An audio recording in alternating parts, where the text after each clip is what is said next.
తమహమస్మాముష్యాయణాయ ఓజసే వీర్యాయ గృహ్ణామి అపాయ్యో మధ్యతో రసః తమహమస్మాముష్యాయణాయ పుష్ట్యై ప్రజననాయ గృహ్ణామి అపాయ్యో యజ్ఞయో రసః తమహమస్మాముష్యాయణాయ ఆయుషే దీర్ఘాయుత్వాయ గృహ్ణామి.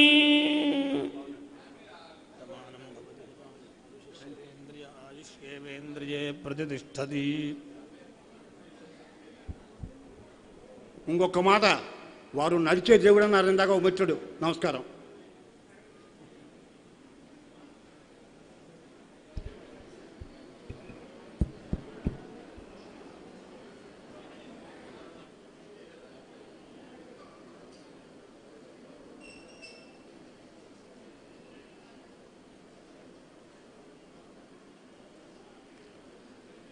శుక్లాంబరధరం విష్ణుం శశివర్ణం చతుర్భుజం ప్రసన్నవదనం ధ్యాయేత్ సర్వవిఘ్నోపశాంతయే.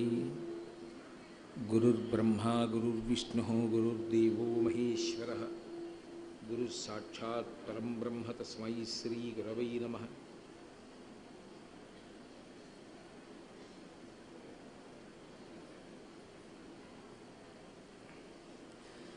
వాగర్ధావివ సంపృక్తౌ వాగర్ధ ప్రతిపత్తయే జగతః పితరౌ వందే పార్వతీ పరమేశ్వరౌ. సూక్తిం సమగ్రయతున స్వయమేవ లక్ష్మీ శ్రీరంగరాజమహిషీ మధురైకటాక్షైః వైదగ్ధ్యవర్ణగుణగుంభనగౌరవైర్యాం కండూలకర్ణకుహరాः కవయోధయంతి. హైమోర్ధ్వపుండ్రమజహన్మకుటం సునాసం మందస్మితం మకరకుండలచారుగండం బింబాధరం బహుళదీర్ఘకృపాకటాక్షం శ్రీవేంకటేశముఖమాత్మని సన్నిధత్తాం.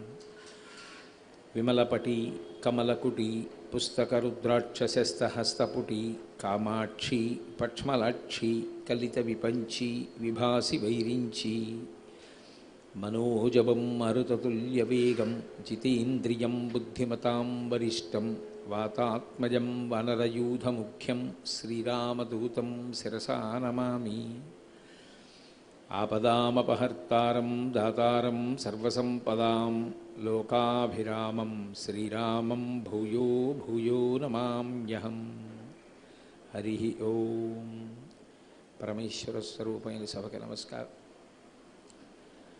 భారతీయ సంస్కృతి అత్యంత పవిత్రమైనది. సంస్కృతి అనేటటువంటి మాట కళల యొక్క సమాహార స్వరూపం. కళ అంటే పెంచునది అని అర్థం. చంద్ర కళలు ఎలా పెరుగుతుంటాయో అలాగే మనిషిలో ఉన్నతమైనటువంటి భావములను పెంచగలిగినటువంటి శక్తి కలిగిన దానికి కళ అని పేరు. అటువంటి కళలలో సంగీతం ఒకటి. ఆ సంగీతము సనాతన ధర్మానికి సంబంధించినంత వరకు భగవంతుణ్ణి చేరుకోవడానికి ఒక పరమాద్భుతమైనటువంటి మార్గం.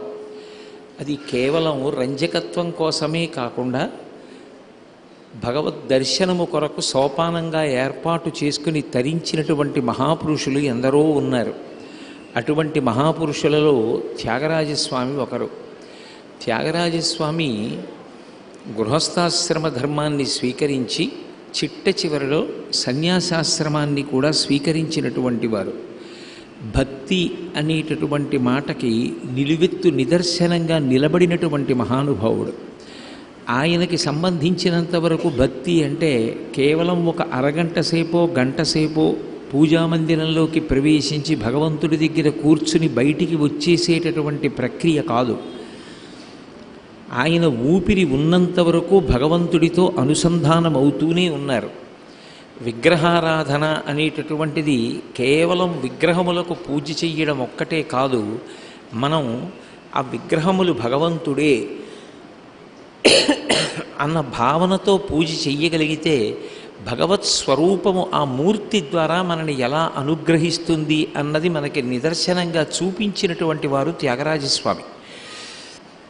సర్వసాధారణంగా ఇంట్లో పూజ చేసేటప్పుడు నాబోటిగాడైతే ఇది నేను తిరుపతి నుంచి తీసుకొచ్చిన విగ్రహమే, ఇది నేను కాశీపట్టణం నుంచి తీసుకొచ్చిన విగ్రహం, ఇది నేను జంబుకేశ్వరం నుంచి తీసుకొచ్చిన విగ్రహం అని దాన్ని విగ్రహము అని మాట్లాడతాం. కానీ త్యాగరాజస్వామి దృష్టిలో విగ్రహాలు కావు. అందుకే ఆస్తి పంపకం జరిగినప్పుడు ఆయన ఇంట్లో ఎక్కువ భాగం రావడం కోరుకోవడం కన్నా తండ్రి గారు అంతకు ముందు ఉన్నటువంటి పెద్దలు పూజ చేసినటువంటి రామచంద్రమూర్తి యొక్క సంపుటం ఏది ఉన్నదో అది నాకు కావాలి అని కోరుకుని ఆ పూజా సంపుటానికి పూజ చేశారు. సీతారాములిద్దరూ వేరు కాదు, సీతారాములు ఒక్కటే. అటువంటి సీతారాములతో కూడి ఉన్నటువంటి లక్ష్మణ భరత శత్రుఘ్న హనుమలు అంటే రామ పంచాయతనం అంటారు. శ్రీరామ పంచాయతనాన్ని ఆయన ఆరాధన చేస్తూ ఉండేవారు. ఆయనకి సంబంధించినంత వరకు అవి విగ్రహాలు కాదు. అవి చెయ్యి తగిలినా కింద పడిపోయినా వాటి మీద ధూళి పట్టినా అవి విగ్రహాలు అన్న భావనతో ఆయన ఏనాడూ ప్రవర్తించలేదు. సాక్షాత్తు ఇంట్లో సీతారామచంద్రమూర్తి ఉన్నారు, ఆయనని సేవిస్తూ ఆయన చుట్టూ లక్ష్మణ భరత శత్రుఘ్నులు హనుమ ఉన్నారు అన్న భావనతోటే ఆయన జీవించారు. అలా జీవించారు కాబట్టే విగ్రహాలుగా అవి ఆయనకి మిగలలేదు, సాక్షాత్ భగవత్ స్వరూపాలుగానే నిలబడ్డాయి. ఒకప్పుడు తోడపుట్టినటువంటి వాడైనటువంటి అన్నగారు జప్పీషుడు ఆ విగ్రహాల్ని తీసుకెళ్ళి కావేరీ నదిలో పారేశాడు. అస్తమానం ఈ విగ్రహాల్ని పూజ చేస్తూ కూర్చుంటాడు. మహారాజులు వచ్చి ఆదరించి కానుకలిచ్చినా కూడా స్వీకరించాడు. ఈ విగ్రహాలు తీసుకెళ్ళి ఎక్కడైనా పారేస్తే ఈ వ్యామోహం వదిలిపోయి తదనంతరం కొంత సంపాదన మీదకి దృష్టి మరలుతుందేమోననేటటువంటి స్వార్థంతో తమ్ముడు సంపాదిస్తే తాను కూడా అందులో కొంత భాగాన్ని అనుభవించవచ్చు అనేటటువంటి అభిప్రాయంతో విగ్రహాల్ని తీసుకెళ్ళి కావేరీ నదిలో పారేశాడు. త్యాగరాజస్వామికి సంబంధించినంత వరకు అవి విగ్రహాలు కావు, సాక్షాత్తు సీతారాములే. ఇవి పోతే ఇంకొకటి పెట్టుకోవచ్చు లేదు అన్న భావన ఆయనకి లేదు. సీతారాములు లక్ష్మణ భరత శత్రుఘ్న హనుమలతో వెళ్ళిపోయారు. వాళ్ళు ఇంట్లోంచి వెళ్ళిపోయిన తరువాత ఇక నేను ఉండి ప్రయోజనం ఏమిటి అన్న ఉద్దేశ్యంతో ఆయన 3 రోజులు ఉపవసించారు. ఏ పదార్థం ముట్టుకోలేదు. ఆ రామ దర్శనం కోసమని పరితపించి కావేరీ నదీ తీరంలో నిలబడి కీర్తన చేస్తుంటే లోకంలో చెప్పబడేటటువంటి సూత్రములకు విరుద్ధంగా ఆయన పూజ చేసినటువంటి పంచాయతనానికి సంబంధించిన మూర్తులు కావేరీ నది నీటి మీద తేలుతూ ఆయన దగ్గరికి వచ్చాయి. ఆ వచ్చిన మూర్తులను మళ్ళీ తీసుకెళ్ళి ఆయన ఇంట్లో పెట్టి ఆరాధన చేశారు. అవి ఇంటికి తీసుకొస్తున్నప్పుడు కూడా ఆయన కేవలం ఏదో విగ్రహాల్ని తీసుకొస్తున్నానన్న భావనతో తీసుకురాలేదు. రారా మా ఇంటి దాకా అని కీర్తన పాడుతూ తీసుకొచ్చారు. ఆయనకి ఆ రాముడితోడిదే ప్రపంచం. ఇంట్లో రాముడు ఉన్నాడు, నాతో రాముడు ఉన్నాడు, నన్ను నిరంతరం రాముడు గమనిస్తూ ఉంటాడు, నన్ను రాముడు కాపాడుతూ ఉంటాడు. ఆ రామచంద్రమూర్తి యొక్క అనుగ్రహం కన్నా నాకు ఇతరుల యొక్క అనుగ్రహం, ఇతరులు ఇచ్చేటటువంటి కానుకలు గొప్పవి కావు అని పరిపూర్ణముగా విశ్వసించినటువంటి మహాపురుషుడు. అందుకే ఎంతమంది రాజులు ఆ కాలంలో త్యాగరాజస్వామి వారిని తమ ఆస్థానంలో కవిగా నియమించుకోవాలని, ఆయనకి గొప్ప గొప్ప బహుమానాలు ఇవ్వాలని ప్రయత్నం చేసినా ఆయన ఎప్పుడూ అటువంటి వాటికి వశుడు కాలేదు. అన్నిటిని మించి త్యాగరాజస్వామి వారి యొక్క భక్తి మౌఢ్యము కాదు, ఏదో ఒక మూర్తి దగ్గర కూర్చోవడమో, ఒక గుళ్ళో కూర్చోవడమో, ఒక పూజామందిరంలో కూర్చోవడమో చేసి ఇది మాత్రమే పూజామందిరం, ఇవి మాత్రమే భగవంతుని యొక్క మూర్తులు అని భావన చేసిన వారు కాదు. ఆయనకి ఆ భక్తి బాగా విస్తృతమైంది. సర్వత్రా ఆయనకి భగవంతుడు కనపడ్డాడు. ప్రహ్లాదుణ్ణి హిరణ్యకశిపుడు హింస చేసినప్పుడు ప్రహ్లాదుణ్ణి కొట్టడానికి వచ్చినటువంటి రాక్షసుల్లో, పొడుస్తున్నటువంటి శూలాల్లో, ఆయన శరీరమును భేదించడానికి ప్రయత్నించి వాడినటువంటి కత్తులలో కూడా ప్రహ్లాదుడు నారాయణుణ్ణి చూసి తన్ను నిశాచరుల్ పొడవ దైత్యకుమారుడు మాటిమాటికో పన్నగశాయి, ఓ ధనుజభంజన, ఓ జగదీశ, ఓ సర్వాపన్న శరణ్య, ఓ అఖిల పావనయంచు నుతించు కాని తా కందుల నీరుతాడు భయకంప సమేతుడు కాడు భూవరా అంటారు భాగవతంలో పోతన గారు. పట్టుకొచ్చి కర్రలతో కొడుతుంటే కొడుతున్న వాళ్ళల్లోనూ కొట్టడానికి ఉపయోగిస్తున్న కర్రలలోనూ నారాయణుణ్ణి దర్శించాడు ప్రహ్లాదుడు. కత్తులతో పొడుస్తుంటే కత్తులలో నారాయణుణ్ణి చూశాడు. అందుకే బాహువులొడ్డాడు. ఆ కత్తితో పొడుస్తున్నప్పుడు చేతిని కూడా అడ్డుపెట్టేవాడు కాదు. అంత సమభావనతో ప్రవర్తించాడు కాబట్టే ఏది చేసినా ప్రహ్లాదుణ్ణి చంపడం సాధ్యం కాలేదు. అంతటా శత్రుమిత్ర భేదం లేకుండా భగవంతుణ్ణి చూశాడు. ఎవరైనా తన మీద శత్రుభావం పెట్టుకున్నవారు ఉంటారేమో, తాను ఇతరుల మీద శత్రుభావం పెట్టుకున్నది మాత్రం ప్రహ్లాదుడి జీవితంలో లేదు. మీరు నన్ను మన్నించాలి, నాకు కొంచెం పడిశం దగ్గుగా ఉంది, అయినా ఇచ్చిన మాట తప్పకూడదని వచ్చాను. అందుకని ప్రసంగం మధ్యలో కొంచెం నాకు దగ్గు వచ్చి మీకు ఇబ్బంది కలిగితే నేను క్షమింపబడేదనుగాక. ప్రహ్లాదుడు తనని బాధ పెడుతున్న వాళ్ళల్లో కూడా శ్రీమన్నారాయణుణ్ణి చూసినట్లుగా త్యాగరాజస్వామి తనని ఇబ్బంది పెట్టిన వాళ్ళలో కూడా భగవంతుణ్ణి చూశారు. అది నిజమైనటువంటి భక్తి. భక్తి పండడము అన్న మాటకు అర్థం ఏమిటంటే, కేవలం ఒక తులసి దళంతోటో, ఒక మారేడు దళంతోటో, ఒక అక్షతతోటో, ఒక పువ్వుతోటో పూజ చేయడం అనేటటువంటిది ప్రారంభ దశ. తదనంతర కాలం పూజా మందిరము ఒక్కటే భగవంతుడున్న ప్రదేశము కాకూడదు.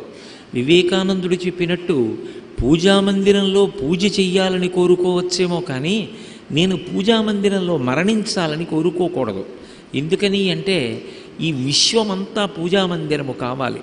తన కళ్ళ ముందు కనపడుతున్నటువంటి ప్రతి ప్రాణిలో భగవంతుణ్ణి దర్శనము చెయ్యగలిగినటువంటి స్థితికి ఎదగగలగాలి.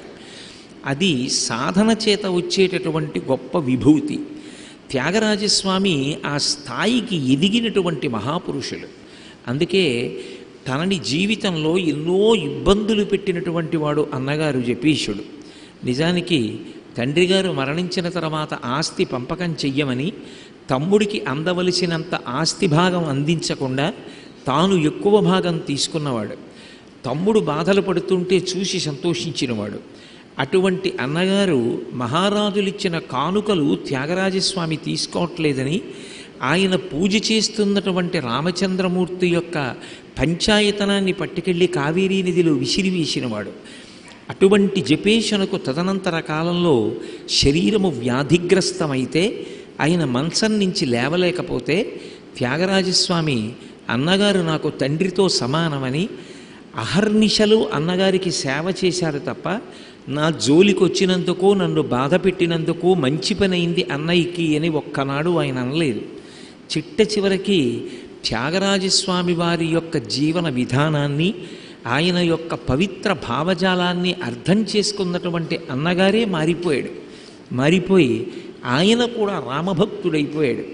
ఒక సుగంధభరితమైనటువంటి పువ్వు ఉన్న ప్రదేశంలో గాలి అంతా కూడా ఆ వాసనతో నిండిపోయినట్టే త్యాగరాజస్వామి వంటి మహాపురుషులు ఉన్న చోట వాతావరణం అంతా కూడా సుగంధంతో నిండిపోతుంది. ఎన్నడూ నాకు ఇది కావాలి అనేటటువంటి కోరిక జీవితం మొత్తం మీద ఒక్కనాడు కూడా పొందనటువంటి మహానుభావుడు ఎవరైనా ఉంటే త్యాగరాజస్వామి. అంతేకాదు, తాను కోరుకోకపోవడం ఒకెత్తు, అయాచితంగా తనకి రత్నాలు, వజ్రాలు వంటి కానుకలు మహారాజులు పంపించినవి వచ్చినా తృణీకరించి రామభక్తి సామ్రాజ్యం కన్నా ఇవన్నీ నాకు గొప్ప కాదని వదిలిపెట్టి రామచంద్రమూర్తి యొక్క పాదారవిందములను మాత్రమే సేవించినటువంటి మహానుభావుడు. ఆయన ఎంతగా రమించేవారంటే, ఏదైనా ఒక కీర్తన పాడడము అంటే ఆయనకి ఏదో ఎక్కడో ఏదో వ్రాసుకున్నటువంటి పాట పాడడం కాదు, అదొక భావజరి. ఆయన ప్రతిరోజు కూడా వాల్మీకి మహర్షి చేత రచింపబడినటువంటి సంస్కృత రామాయణాన్ని పారాయణ చేసేవారు. లోకంలో చూడండి, ఒక మోట సామెత ఉంటుంది, ఏదో రామాయణం చెప్పాడండి అంటారు. శ్రీరామాయణాన్ని ఎందరో ఎన్నో భాషలలో రచన చేశారు. కానీ వాల్మీకి రామాయణమునందు చెప్పబడినటువంటి విషయములు మాత్రమే పరమ సత్యములు. రామాయణాన్ని మిగిలిన వాళ్ళు ఎందుకు వ్రాశారు అంటే, రామాయణాన్ని వ్రాయడానికి ప్రయత్నించడానికి కూడా రామచంద్రమూర్తి అనుగ్రహం ఉండాలి. రామాయణాన్ని ఏ భాషలో వ్రాసినా అది వారు తరించడానికి కారణమవుతుంది. అందుకు రామాయణాన్ని వ్రాశారు. కానీ వాల్మీకి మహర్షికి ఒక్కరికే ఒక వరం ఉంది. ఆయనకి చతుర్ముఖ బ్రహ్మగారు వరం ఇచ్చారు. రామాయణాన్ని రచన చెయ్యాలి అని చెప్పి ఎప్పుడైనా వాల్మీకి మహర్షి కూర్చుని ఆచమనం చేసి చేతిలో ఘంటం పట్టుకుంటే రామాయణంలో ఉన్నటువంటి వ్యక్తుల యొక్క హృదయాలన్నీ ఆయనకి అర్థమయ్యేవి. కేవలం వాళ్ళ నడవడి ఒకటి తెలియడం కాదు, వాళ్ళ మనస్సులలో నిజంగా ఏ భావాలున్నాయన్నది కూడా వాల్మీకి మహర్షికి అర్థమయ్యేది. అర్థమయ్యి ఆయన రామాయణాన్ని రచన చేశారు. అందుకే శ్రీరామాయణం గురించి చెప్తూ ఒక మాట అంటారు, శ్రీరామాయణంలో ఒక్క అక్షరం కూడా కల్పితం కాదు, అది యథాతథంగా వాల్మీకి మహర్షి చేత రచింపబడింది. పైగా అది ఇతిహాసం. కవి ఒకడు కవి చేత రచింపబడినటువంటి కావ్యం ఒకటి అయితే ఆ కావ్యమునందు కవి అంతర్భాగము కాదు. కానీ రామాయణంలో వాల్మీకి మహర్షి అంతర్భాగం. వాల్మీకి మహర్షికి కూడా రామాయణంలో స్థానం ఉన్నది. చిట్ట చివర సీతమ్మ వాల్మీకి మహర్షి ఆశ్రమంలోనే ఉంది. రామాయణ రచన యొక్క ఆరంభం వాల్మీకి మహర్షి నారదుడి దగ్గర వినడం చేత, బ్రహ్మగారి దగ్గర వరాలు పొందడం చేత ప్రారంభమైంది. అందుకే రామాయణ కావ్యం వేరు, వాల్మీకి వేరు కాదు. రామాయణంలో వాల్మీకి కూడా అంతర్భాగం కనుకనే ఇది ఇట్లే జరిగినది, ఇందులో ఏమీ అనుమానం లేదని చెప్పడం కోసం రామాయణ భారత భాగవతాల్ని ఇతిహాసములు అని పిలుస్తారు. భారతంలో వ్యాసుడు అంతర్భాగం, భాగవతంలో వ్యాసుడు అంతర్భాగం. వాళ్ళు కూడా ఉన్నారు భారత భాగవతాల్లో. రామాయణంలో వాల్మీకి మహర్షి అంతర్భాగం. అటువంటి శ్రీరామాయణాన్ని, వాల్మీకి రచించిన రామాయణాన్ని ప్రతిరోజు 24,000 శ్లోకములు త్యాగరాజస్వామి పారాయణ చేసేవారు. దానితో పాటుగా పోతన గారి భాగవతాన్ని ఆయన ప్రతిరోజు పారాయణ చేస్తూ ఉండేవారు. పోతన గారి యొక్క శైలి పరమాద్భుతంగా ఉంటుంది. లలితమైనటువంటి పదములతో రచన చేస్తారు. పోతన గారి భాగవతాన్ని బాగా పారాయణ చేయడానికి అలవాటు పడిపోయిన కారణమో ఏమో త్యాగరాజస్వామి వారి కీర్తనలలో సింహభాగం తెలుగులోనే ఉన్నాయి. నిజానికి తెలుగులో ఉన్న కీర్తనల కన్నా సంస్కృతంలో ఉన్న కీర్తనలు తక్కువ. తెలుగులోనే ఆయన ఎక్కువ కీర్తనలు చేశారు. ముత్తుస్వామి దీక్షితారు వారు సంస్కృతంలో ఎక్కువ కీర్తనలు చేశారు. కానీ త్యాగరాజస్వామి తెలుగు భాషలో ఎక్కువ కీర్తనలు చేశారు. దానికి కారణం వారి పూర్వీకులు కర్నూలు జిల్లా కాకర్లా అన్న ప్రాంతానికి చెందినటువంటి వారు. అందుకే తెలుగు భాషతోటి, తెలుగు సంస్కృతితోటి త్యాగరాజస్వామి వారికి ఒక అవినాభావ సంబంధం ఉంది. అటువంటి త్యాగరాజస్వామి జీవితంలో ఎప్పుడూ ఎక్కడికి వెళ్ళలేదు. అసలు త్యాగరాజస్వామి జీవితం మొత్తం మీద తిరువయ్యూరు విడిచిపెట్టి ఆయన వేరొక చోటుకి వెళ్ళడం అన్నది జరగలేదు, ఒకే ఒక్క సందర్భములో తప్ప. కాంచీపురంలో మహానుభావుడు ఉపనిషత్ బ్రహ్మేంద్ర స్వామి వారిని ఉండేవారు. ఇప్పటికీ కాంచీపురం వెడితే కైలాసనాథ స్వామి వారి దేవాలయం పక్కన ఉపనిషత్ బ్రహ్మేంద్ర మఠం ఉంటుంది. అక్కడ హనుమద్ యంత్రం ఉంటుంది, ఎక్కడా లేని రీతిలో త్రికోణంలో ఉంటుంది. ఇప్పటికీ పెద్దలు చెప్తారు అక్కడ సీతారాములు హనుమ తిరుగుతూ ఉంటారు అని చెప్తారు. రామాయణంలో రాముడు పట్టాభిషేకానికి ఎలా ఉన్నాడో అటువంటి మూర్తే ఉన్నటువంటి గుడి నేను చూసింది అదొక్కటే.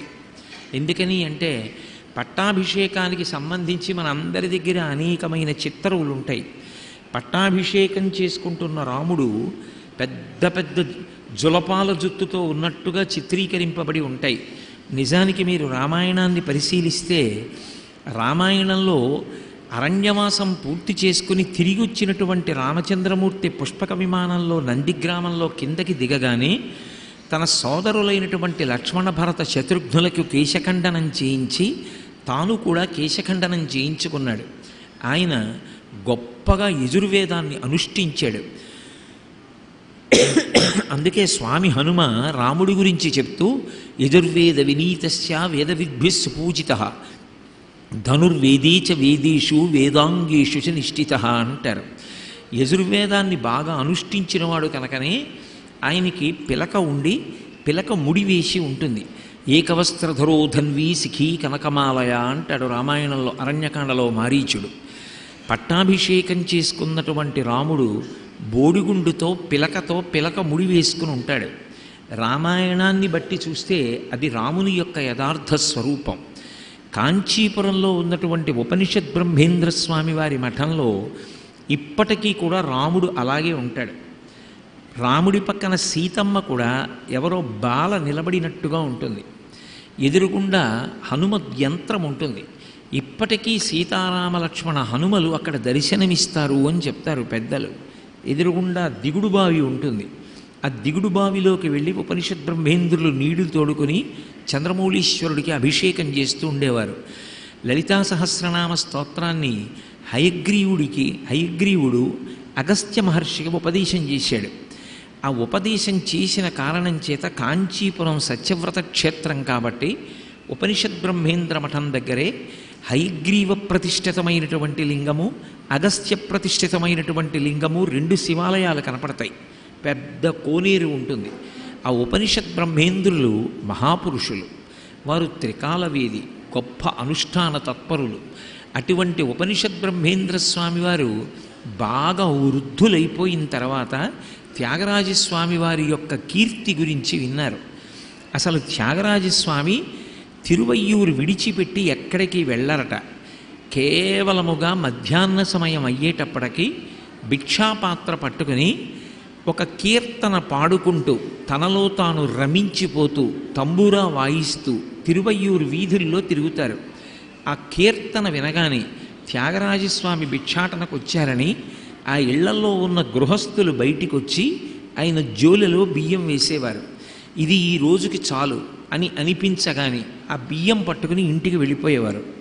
కమలమ్మ గారని ఆయనకి 2వ భార్య, మొదటి భార్య మరణించిన తరువాత ఆమె చెల్లెల్లే వివాహం చేసుకున్నారు.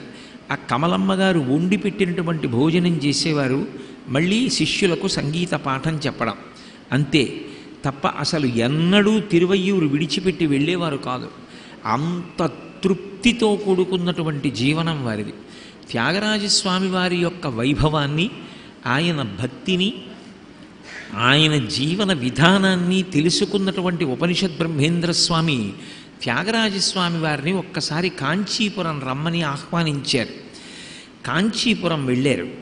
వెళ్ళి కొన్నాళ్ళు ఉపనిషద్ బ్రహ్మేంద్ర మఠంలో ఉన్నారు. ఉండి ప్రతిరోజు రామచంద్రమూర్తి మీద కీర్తనలు చేస్తూ ఉండేవారు. ఉపనిషద్ బ్రహ్మేంద్ర స్వామి ఎంతో సంతోషంగా కీర్తనలు వింటూ ఉండేవారు. అక్కడికి వెళ్ళి కొన్నాళ్ళు ఉన్న తర్వాత త్యాగరాజస్వామి తిరిగి వచ్చేస్తున్నప్పుడు తిరుపతి వెళ్ళారు. తిరుపతి వెళ్ళేసరికి వెంకటేశ్వర స్వామి వారి దగ్గర తెర వేసేసి ఉంది. ఆయన స్వామి దర్శనం కోసమని అడిగారు. దర్శనం అయిపోయింది, తెర వేసేశారు. మళ్ళీ రేపు ఉదయం వరకు దర్శనాలు ఉండవన్నారు. ఆయన వెంకటేశ్వర స్వామి వారిని ఉద్దేశించి కీర్తన చేశారు. తెర తీయగరాదా తిరుపతి దేవరా అంటూ. ఆయన కీర్తన పూర్తి చెయ్యగానే వెంకటేశ్వర స్వామి వారికి అడ్డంగా వేసి ఉన్నటువంటి తెర తనంత తానుగా తొలగిపోయింది. తొలగిపోయి వెంకటేశ్వర స్వామి వారు త్యాగరాజస్వామి వారికి దర్శనమిచ్చారు. సశిష్య సహితంగా ఆయన వెంకటేశ్వర దర్శనం చేశారు. అటువంటి త్యాగరాజస్వామి వారి జీవితంలో ఉపనిషద్ బ్రహ్మేంద్ర మఠం నుంచి తిరిగి వస్తున్నప్పుడే ఒక అద్భుతమైన సంఘటన జరిగింది. ఆ ఊరిలో ఉన్నటువంటి జమీందారు ఒక ఆయన త్యాగరాజస్వామి వారికి కొంత డబ్బిస్తానని అడిగాడు శిష్యుణ్ణి. అడిగితే శిష్యుడు అన్నాడు, మా గురువుగారు ఏం పుచ్చుకోరు, ఆయన ₹1 కాసు ఆశించరు. ప్రతిరోజు మధ్యాహ్నం వేళ భిక్షాటన చేసి వచ్చిన బియ్యంతో అన్నం వండుకు తిని విద్యార్థులందరికీ కూడా సంగీతం నేర్పుతారు తప్ప ఆయన ఎవ్వరి దగ్గర ₹1 కాసు పుచ్చుకోరన్నారు. అంటే సీతారామ కళ్యాణం చాలా ఘనంగా చేస్తారట కదా మీ గురువుగారు, ఆ కళ్యాణంలో రామచంద్రమూర్తికి ఉపయోగించమని ఆయన కొంత ద్రవ్యం ఇచ్చాడు.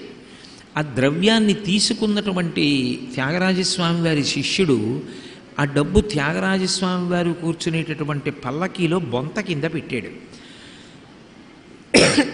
వాళ్ళు తిరిగి అరణ్య మార్గంలో వచ్చేస్తున్నారు. ఆ వస్తున్నప్పుడు ఎదురు నుండి దారి దొంగలు వచ్చారు. దారి దొంగలు వస్తే అందరూ వెనక్కి తిరిగి పారిపోతున్నారు. త్యాగరాజస్వామి అడిగారు, ఎందుకు వీళ్ళందరూ వెనక్కి తిరిగి పారిపోతున్నారని అడిగారు. ఎదర దారి దొంగలు ఉన్నారు, అందరినీ దూచుకుంటున్నారట, అందుకని వాళ్ళు వెనక్కి తిరిగి పారిపోతున్నారన్నారు. అంటే త్యాగరాజస్వామి అన్నారు, మనం పారిపోవలసిన అవసరం ఏముంది, మన దగ్గర ఏం లేదు కదా, కాబట్టి ధైర్యంగా ముందుకు పదండి అన్నారు. అంటే ఒక శిష్యుడు అన్నాడు, కాదు మీ బొంత కింద కొంత డబ్బు ఉందన్నాడు. ఆ డబ్బు ఎక్కడదని అడిగారు. అడిగితే మనం వెళ్ళిన ఊరు జమీందారు గారు కొంత ద్రవ్యం ఇచ్చాడు అన్నారు. ఎందుకు పుచ్చుకున్నావు అని అడిగారు. నేను మీ కొరకు అని పుచ్చుకోలేదు, సీతారామ కళ్యాణం కోసము అని పుచ్చుకున్నాను. అది మీ కొరకు తీసుకున్న ద్రవ్యం కాదు, అది మీ డబ్బు కాదు, అది రాముడికి సంబంధించిన ధనం అన్నారు. అది రాముడికి సంబంధించిన ధనమైతే రాముడు చూసుకుంటాడు, నీకెందుకు నాకెందుకు, పద ముందుకన్నారు. పల్లకి ముందుకెడుతోంది. దారి దొంగలు దగ్గరికి వచ్చారు. మీ దగ్గర ఏముందని అడిగారు.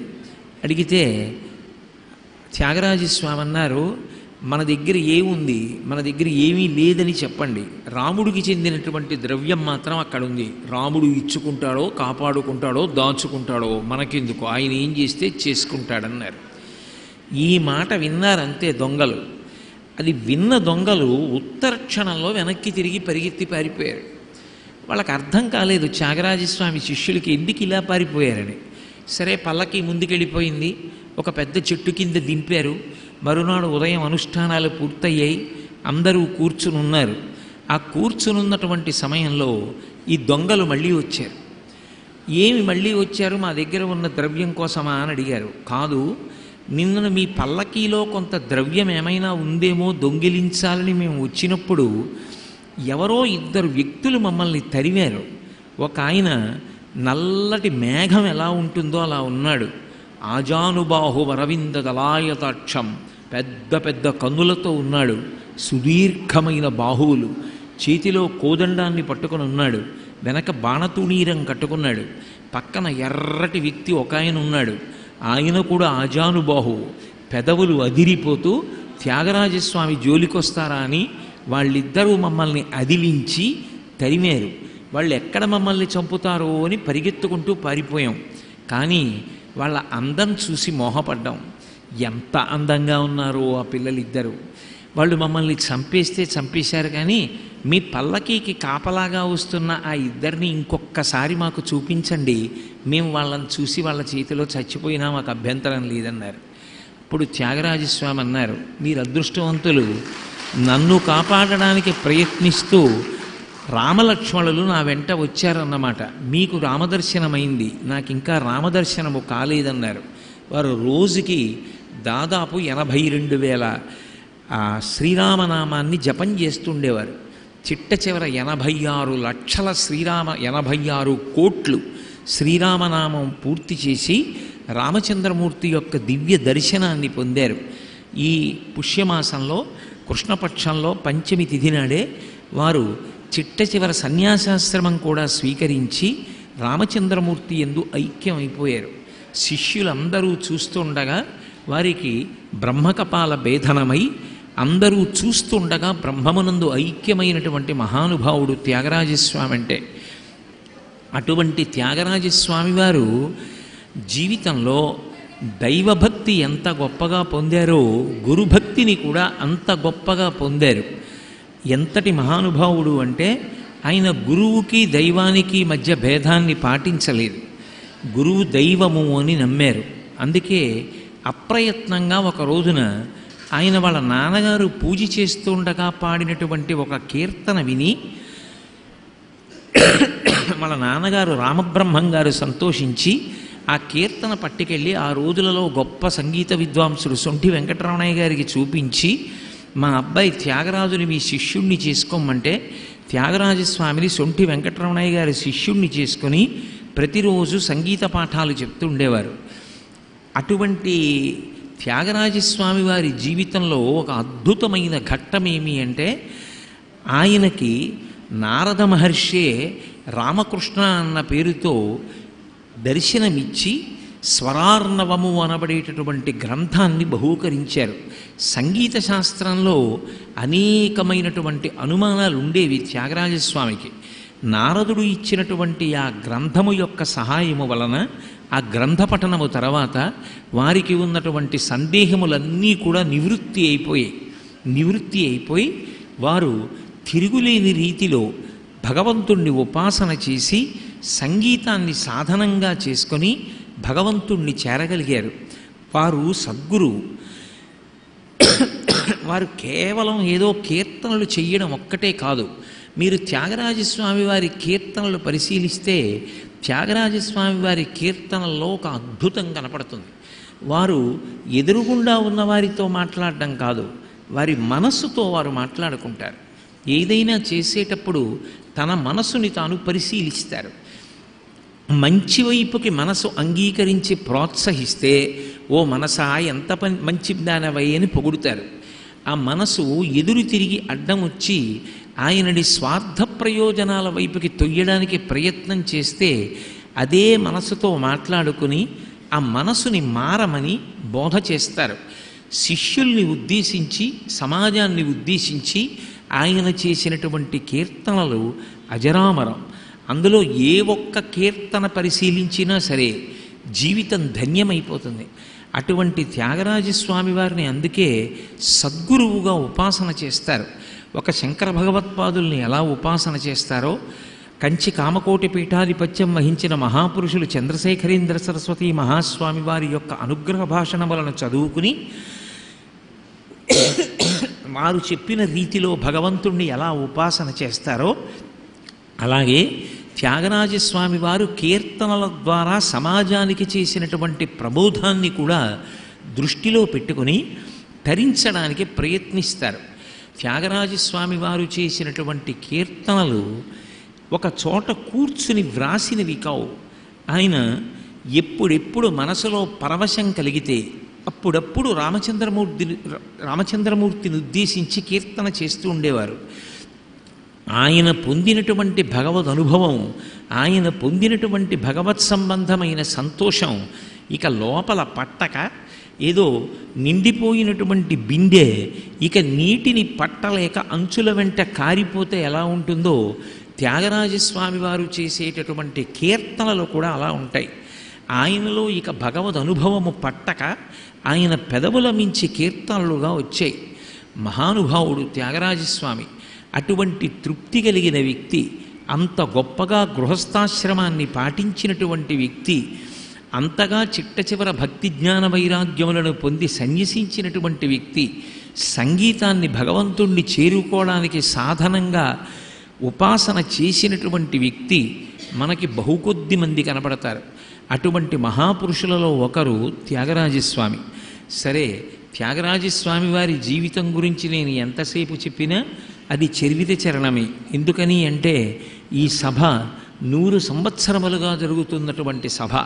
బహుశः ఆంధ్రదేశంలో నాకు తెలిసి ఇంత పెద్ద వయస్సు కలిగినటువంటి త్యాగరాజస్వామి వారి యొక్క సభలు లేవేమో అని నేను అనుకుంటున్నాను. ఎన్ని అవాంతరాలు వచ్చినా, ఎన్ని క్లిష్ట పరిస్థితులు ఏర్పడినా ఆగకుండా ఇంతకాలం నుంచి అప్రతిహతంగా ఇలా ఈ త్యాగరాజస్వామి ఆరాధనోత్సవాలు ఇక్కడ జరుగుతున్నాయి అంటే, ఈ ప్రాంగణానికి త్యాగరాజ గానసభ అని పేరు వచ్చింది అంటే ఎంఎస్ సుబ్బలక్ష్మి గారు, డికే పట్టమ్మాళ్ లాంటి సంగీత విదుషీమణులు కూడా ఈ వేదిక మీదకి వచ్చి పాటలు పాడారు అంటే ఇది ఎంత పరమ పవిత్రమైన వేదిక అయి ఉండాలి. ఇటువంటి వేదిక మీద త్యాగరాజస్వామి వారి యొక్క శతవార్షికోత్సవాలు జరుగుతుంటే దాని యొక్క ప్రారంభ దివసాన్న మొదటి ప్రసంగం చేసేటటువంటి భాగ్యం కలగడము అంటే నిజంగా త్యాగరాజస్వామి వారు నన్ను ఎంతగా అనుగ్రహించారు. అటువంటి మహాపురుషుల యొక్క అనుగ్రహం ఎక్కువగా ఎవరి మీద ఉంటుంది? ఎక్కువ పాడైపోయినవాడు, పనికిరాని వాడై పడిపోతున్నవాడు, ఎందుకు పనికిరాకుండా తన జీవితాన్ని పాడు చేసుకుంటున్నవాడు ఎవరుంటాడో అటువంటి వాడినే పెద్దలు ఉద్ధరించడానికి సమకడతారు. నేను అయ్యో ఎక్కడ పాడైపోతున్నానో, ఎక్కడ నా జీవితాన్ని సరిగ్గా వాడుకోలేకపోతున్నానోనని త్యాగరాజస్వామి అనుగ్రహించి శతవార్షికోత్సవానికి ఇంత గొప్ప పట్టణంలో జరిగేటటువంటి ఈ ఉత్సవానికి నేను వచ్చి ఇక్కడ కూర్చుని మాట్లాడటము అంటే నేను కొన్ని వేల ప్రసంగాలు చేసి ఉండవచ్చుగాక, కానీ అవన్నీ తక్కెట్లో పెడితే ఒకెత్తు, భీమవరంలో ఇవాళ నేను చేస్తున్నటువంటి ప్రసంగం ఒక్కటి ఒకెత్తు. నేను ఎందుకని ఈ మాట అంటున్నానంటే ఇటువంటి పరమ పవిత్రమైన వేదికల మీద ఇటువంటి మహోత్కృష్టమైనటువంటి సందర్భాల్లో ప్రవచనం చేద్దామన్నా అది మనకి అనువైనటువంటి విషయం కాదు. దానికి భగవంతుని యొక్క పరిపూర్ణమైన అనుగ్రహం ఉండాలి. వీడు వెడతాడా చూద్దాం అని భగవంతుడు ఎన్నో ప్రతిబంధకాల్ని సృష్టించి చూస్తాడు. నిజంగా చెప్పాలంటే ఇవాళ సభకి రావడానికి వీలైనంత ఆరోగ్యంగా నేను లేను. అయినా ఈ సభ యొక్క పవిత్రతని దృష్టిలో పెట్టుకుని ఎట్టి పరిస్థితుల్లో వెళ్ళవలసిందే అని ఇవాళ బయలుదేరి రావడం జరిగింది. ఇంత గొప్ప సభ ఈ ఊళ్ళో ఇంతకాలంగా జరుగుతుండడం నిజంగా మీ అందరూ కూడా ఎంతో గర్వించదగ్గ విశేషం. అయితే త్యాగరాజస్వామి వారి యొక్క కీర్తన శైలిని బాగా పరిశీలనం చేస్తే వారు రామాయణాన్ని చదవలేదు, వారు రామాయణాన్ని ఉపాసన చేశారు అని అర్థం అవుతుంది. త్యాగరాజస్వామి వారి యొక్క కీర్తనలు పాడాలని ప్రయత్నం చేసేటటువంటి వారు కూడా త్యాగరాజస్వామి వారి యొక్క హృదయాన్ని బాగా తెలుసుకుని కీర్తన పాడడం అలవాటు చేసుకుంటే దాని వలన మరింత రంజకత్వము, దానితో పాటు జీవితానికి ఒక సార్థక్యము కలుగుతాయి. ఎందుకని అంటే మిగిలినటువంటి కావ్యములు పురాణములు ఒకెత్తు, శ్రీరామాయణం ఒక్కటి ఒకెత్తు. వాల్మీకి మహర్షి రచించినటువంటి సంస్కృత భాషలో ఉన్న రామాయణం చదివితే అర్థమయ్యేది అని అనుకుంటే పొరపాటు. ఏదైనా ఒక గ్రంథాన్ని చదివామనుకోండి, నాకు అర్థమైంది అంటాం. కానీ రామాయణం చదివితే రామాయణం అర్థం అవడం కాదు, రామాయణం కనపడుతుంది.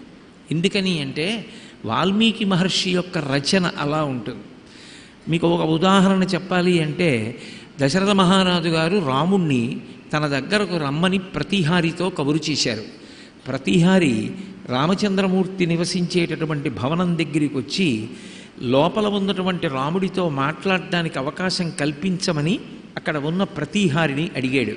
ప్రతిహారి లోపలికి వెళ్ళి రాముడిని ఉద్దేశించి, రామ, మీ నాన్నగారు దశరథ మహారాజు గారు అత్యవసరంగా మిమ్మల్ని చూడాలనుకుంటున్నారట, బయట ప్రతిహారి ఎదురు చూస్తున్నాడు అని చెప్పారు.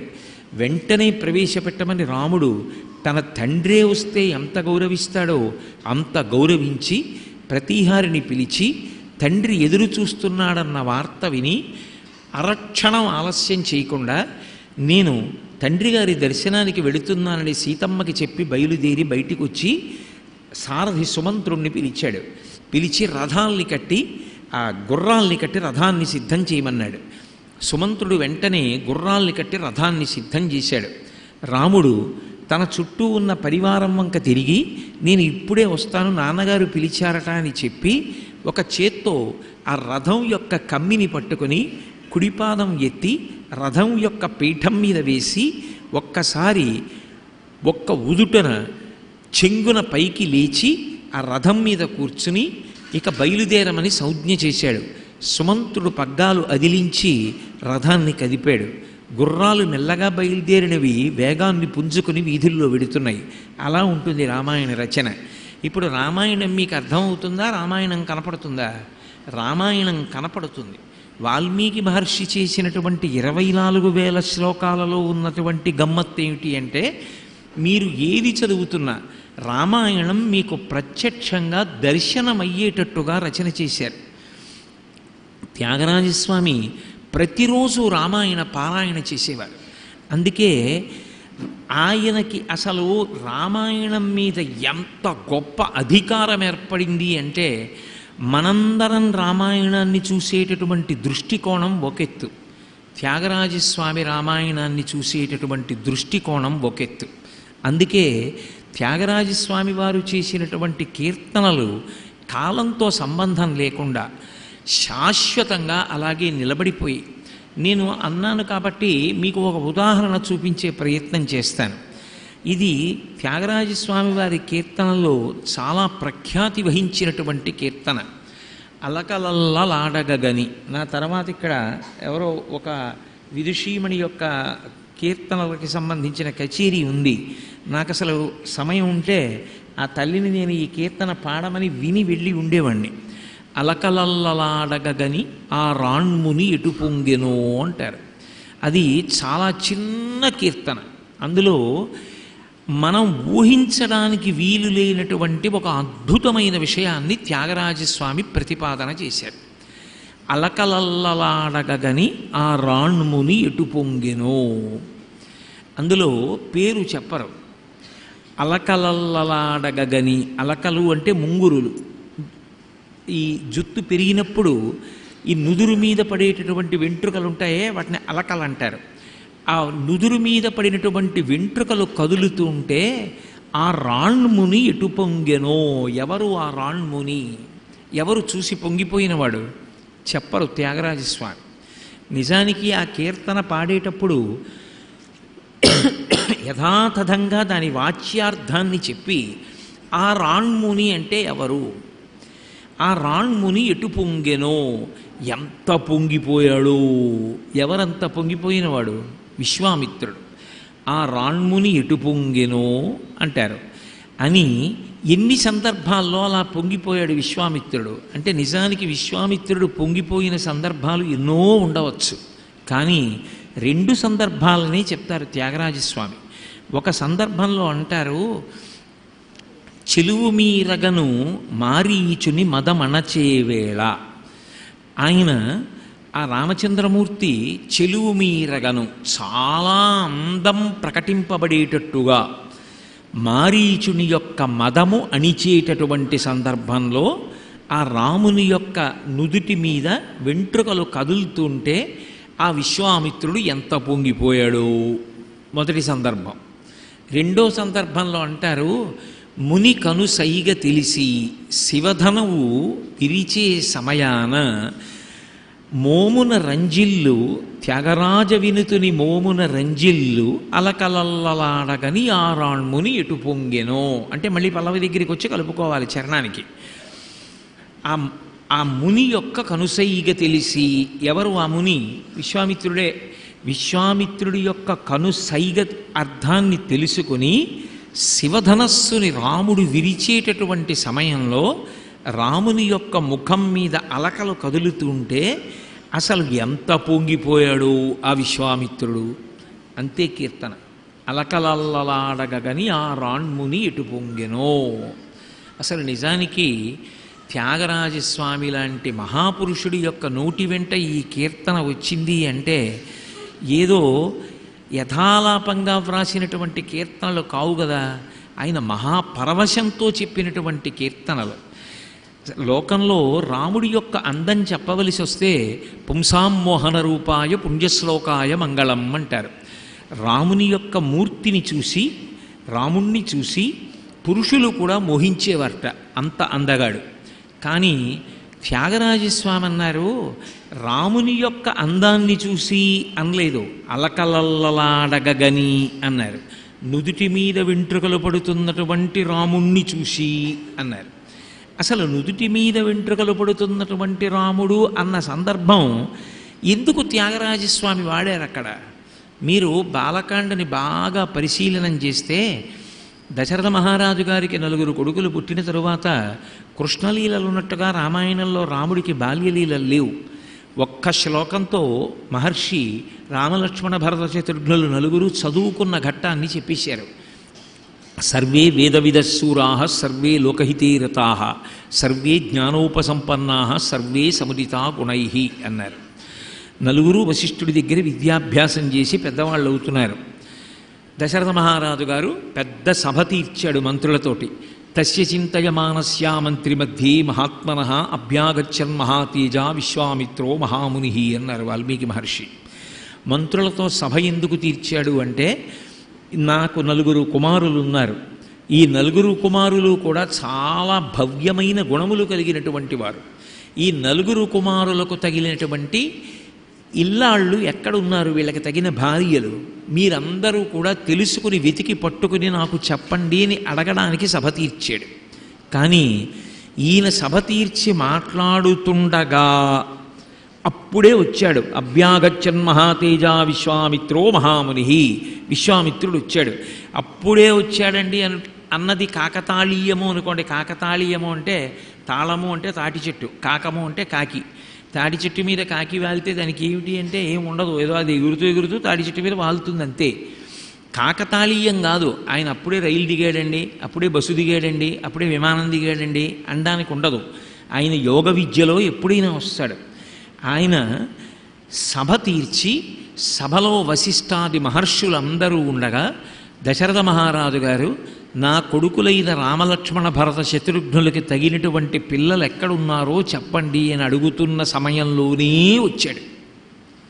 అంటే అనుకోకుండా వచ్చింది కాదు, కావాలని వచ్చాడు. ఎందుకు వచ్చి ఉంటాడు అంటే రామాయణంలో దానికి ఒక బలీయమైనటువంటి కారణం ఉన్నది. అప్పటికే వశిష్ఠ మహర్షి అద్భుతమైనటువంటి అవకాశాలు మూడిటిని పొందాడు రాముడి విషయంలో. అసలు నిజానికి వశిష్ఠ మహర్షి యొక్క పరమ గురువు నారాయణుడు.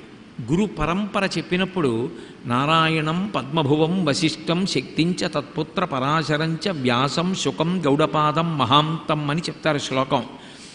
నారాయణుడు మొదటి గురువు, నారాయణుని తర్వాత బ్రహ్మగారి గురువు, బ్రహ్మగారి తర్వాత బ్రహ్మగారి యొక్క మానసపుత్రుడైన వశిష్ఠుడు గురువు, నారాయణుని నాభికమలంలోంచి వచ్చినవాడు బ్రహ్మగారు, తండ్రి గారు నారాయణుడు గురువు, నారాయణుడి తర్వాత మళ్ళీ అంతటి గురువు బ్రహ్మగారు, బ్రహ్మగారి తర్వాత గురువు వశిష్ఠుడు. ఇప్పుడు వశిష్ఠుడికి నారాయణుడు ఏ గురువు అవుతాడు? పరమ గురువు అవుతాడు. గురువు గారికి గురువు గారు. మరి వశిష్ఠుడికి తండ్రి బ్రహ్మ, బ్రహ్మకు తండ్రి నారాయణుడు, వశిష్ఠుడికి తండ్రే గురువు బ్రహ్మగారు, బ్రహ్మగారికి తండ్రి నారాయణుడు, బ్రహ్మకి గురువు నారాయణుడు. కాబట్టి గురువుగారి గురువుగారు పరమ గురువు గారు అంటారు. పరమ గురువు గారు కనపడితే ఎంతో గౌరవం. నిజానికి వశిష్ఠుడు నారాయణుడు వస్తే ఏం చేయాలి? లేచి నిలబడి ప్రవర చెప్పి నేల మీద పడి నమస్కారం చేయాలి. ఎందుకని? పరమ గురువు కాబట్టి. కానీ అదే నారాయణుడు రాముడిగా వచ్చాడు. రాముడిగా వచ్చి వశిష్ఠుడి దగ్గర చదువుకున్నాడు పాఠాలు. చదువుకున్నప్పుడు రాముడు వశిష్ఠుడు వస్తుంటే లేచి నిలబడ్డాడు. తాను నారాయణుడికి నమస్కరించాలి, కానీ నారాయణుడు రాముడిగా వచ్చాడు నరుడిగా. కాబట్టి గురువుగారు వశిష్ఠుడు కాబట్టి గురువుగారు రాగానే రాముడు లేచి నిలబడి వశిష్ఠుడికి నమస్కారం చేశాడు. అంటే ఒక అద్భుతమైనటువంటి విచిత్రమైనటువంటి అవకాశం అప్పటికే వశిష్ఠుడికి వచ్చేసింది. పరమగురువైన నారాయణుడు రాముడిగా తనకి శిష్యుడయ్యాడు, తనకి నమస్కారం చేస్తున్నాడు, తన దగ్గర పాఠాలు నేర్చుకుంటున్నాడు. ఇది మొదటి అవకాశం. అమ్మ ఇంకా పంపించకండి, అదే పనిగా ఇలా నడుస్తుంటే దృష్టికి ఇబ్బంది వస్తుంది కదా, ఎక్కడున్న వాళ్ళు అక్కడి నుంచి వినండి, ఎందుకు ఇలాగే వెళ్ళి కూర్చుని వినాలా ఇరుకులో, ఇక పంపించకండి. హరి ఓం. నారాయణం పద్మభువం వశిష్ఠం. కాబట్టి అప్పటికే పరమగురువుకి పాఠం చెప్పేటటువంటి అవకాశాన్ని రాముడు పొందాడు. ఇక రెండు, అసలు లోకమంతా తరించడం దేని వలన తరిస్తుంది? రామనామము చేత తరిస్తుంది. రామనామమంత తేలికైన నామం లోకంలో ఇంకోటి లేదు. అంత తేలికైనటువంటి రామనామం లోకమంతా చెప్పుకోవడానికి వీలుగా పుట్టినటువంటి సాక్షాత్ శ్రీ మహావిష్ణువుకి రామ అని పేరు ఉంచినవాడు వశిష్ఠుడు. రెండు అద్భుతమైన అవకాశాలు పుచ్చుకున్నాడు. మూడవది, అసలు రామలక్ష్మణ భరత శత్రుఘ్నులు నలుగురిని కూర్చోపెట్టి గురువుగా పాఠం మొట్టమొదట నేర్పినవాడు వశిష్ఠుడు. మూడు అవకాశాలు అప్పటికే వశిష్ఠుడికి వెళ్ళిపోయాయి. ఇక ఇప్పుడు వీళ్ళకి తగిన పిల్లల్ని చూడండి అంటే వశిష్ఠుడు లేచి ఖచ్చితంగా చూస్తాడు. ఎందుకంటే వశిష్ఠుడు బ్రహ్మర్షి, త్రికాలవేది, ఆయనకి తెలుసు రాముడికి సీతమ్మతో కళ్యాణం అవ్వాలి, సీతమ్మ అయోనిజగా పుట్టింది, విదేహనగరంలో పెరుగుతోందన్న విషయం తెలుసు. కానీ సీతారామ కళ్యాణం తాను చెయ్యాలి. రామావతారానికి ప్రయోజనం రావణాసుర సంహారం. రావణాసుర సంహారానికి కేవలం నరుడైతే సరిపోదు, ఎన్నో అస్త్రములు తెలిసి ఉండాలి. ఇప్పుడు ఇంత అస్త్ర సంపద శిష్యుడిగా రాముణ్ణి కూర్చోపెట్టుకొని తాను ఇవ్వాలి. అప్పుడు వశిష్ఠుడి కన్నా తాను పై స్థాయిలో నిలబడతాడు. రామావతార ప్రయోజనానికి కావలసిన అస్త్రములనన్నింటినీ విశ్వామిత్రుడిచ్చాడన్న కీర్తి లభిస్తుంది. రెండు, రామావతార ప్రయోజనం నెరవేరాలి అంటే సీతారామ కళ్యాణం అవ్వాలి. అయితే తప్ప, సీతాపహరణం జరిగితే తప్ప రావణాసురుణ్ణి రాముడు వధించాడు. కాబట్టి ఇప్పుడు సీతారామ కళ్యాణం చెయ్యాలి అంటే తనకి దక్కాల అవకాశం. అందుకే పెళ్లి మాట ఎత్తేటప్పటికి విశ్వామిత్రుడు వచ్చాడు. అభ్యాగచ్చన్ మహాతేజ విశ్వామిత్రో మహాముని. విశ్వామిత్రుడి పేరు చెప్తే నిజానికి దశరథుడికి చాలా భయం. ఎందుకంటే అంతకుముందు అందరినీ శపిస్తూ ఉండేవాడు ఆయన. ఆ తర్వాత ఆయన బ్రహ్మర్షి అయ్యాడు. ఆయన అలా తర్వాత ఎవరిని శపించలేదు. అందుకే విశ్వామిత్రుడు వచ్చాడు అనేటప్పటికీ పరిగెత్తుకెళ్ళి స్వాగతం పలికి తీసుకొచ్చి కూర్చోబెట్టి కాళ్ళు కడిగి అర్ఘ్యపాద్యములు ఇచ్చి గౌరవించి మీకు ఏం కావాలి చెప్పండి ఇచ్చేస్తాను, ఏం కావాలి చెప్పండి ఇచ్చేస్తానని అడగకుండానే 10 మాటలు అన్నాడు. ఇన్ని మాటలు అన్న తర్వాత అన్నీ విని విశ్వామిత్రుడు అన్నాడు, నీవు కుశలమా, నీ రాజ్యము కుశలమా, యజ్ఞయాగాదులు జరుగుతున్నాయా, నీ సామంతులు నీకు లొంగి ఉన్నారా, అన్ని విషయాలు అడిగి చిట్ట చివర ఒక ప్రశ్న వేశాడు. నేను సిద్ధాశ్రమంలో యాగం చేస్తున్నాను. ఆ యాగాన్ని పాడు చేయడానికి మారీచుడు సుబాహువు అనబడేటటువంటి 2 రాక్షసులు వచ్చి యాగం పూర్తయ్యే సమయానికి అందులో నెత్తురు పోస్తున్నారు. యాగం పాడైపోతోంది. యాగాన్ని రక్షించడానికి నాకు నీ కుమారుడు కావాలి, నీ కుమారుణ్ణి పంపు. అయితే ఆ మారీచ సుబాహులిద్దరూ తక్కువ స్థాయికి చెందిన రాక్షసులు అనుకుంటున్నావేమో. దేవేంద్రుడు ఎంతటి బలవంతుడో మారీచుడు అంతటి బలవంతుడు. నీకు ఇంకొక మాట కూడా చెప్పనా దశరథ? నిజానికి మారీచుడు సుబాహువు ఇద్దరూ కూడా ఈ యజ్ఞాల్ని పాడు చేస్తున్నది తమంత తాముగా కాదు, రావణాసురుడు చెయ్యమన్నాడని చేస్తున్నారు. మరి రావణుడే ఎందుకు చెయ్యడు యజ్ఞాల్ని పాడు చేయడం అంటే వాడి స్థాయికి అది చాలా చిన్న పని, అందుకని వాడు రాడు, వీళ్లతో చేయిస్తూ ఉంటాడు. కాబట్టి వీళ్ళ జోలికెడితే రావణుడి జోలికి వెళ్ళినట్టే. తర్వాత రావణుడు కూడా వచ్చినా వస్తాడు. నీ కొడుకుని పంపించన్నాడు. హడిలిపోయాడు దశరథ మహారాజు.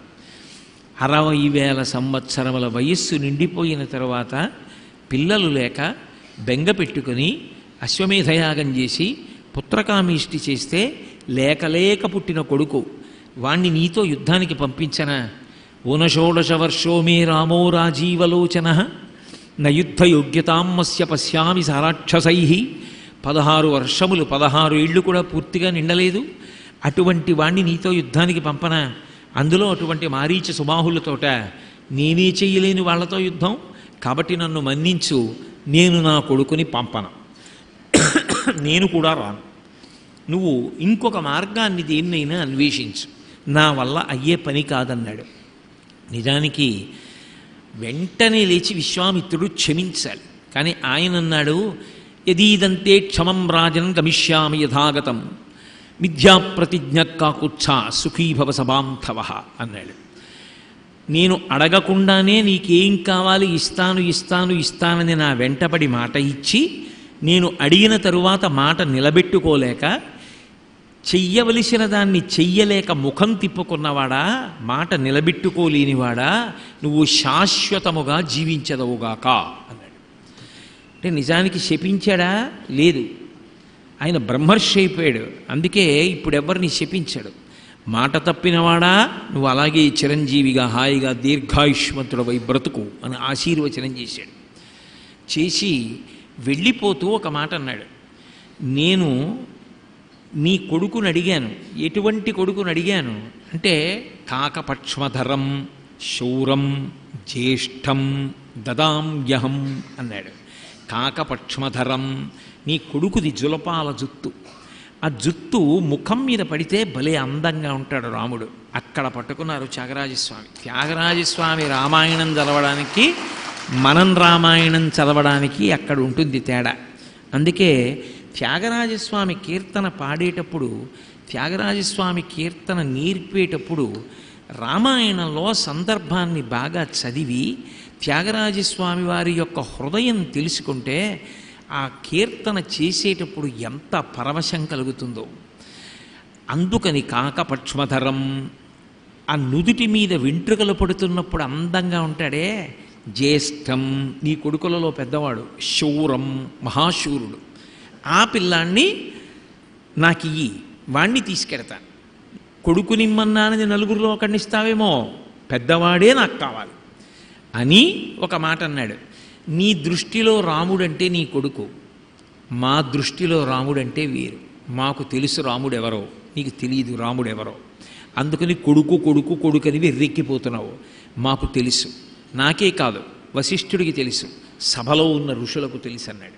అహం విద్మి మహాత్మానం రామం సత్యపరాక్రమం వశిష్ఠోపి మహాతేజా ఏ చేమే తపసస్థితా.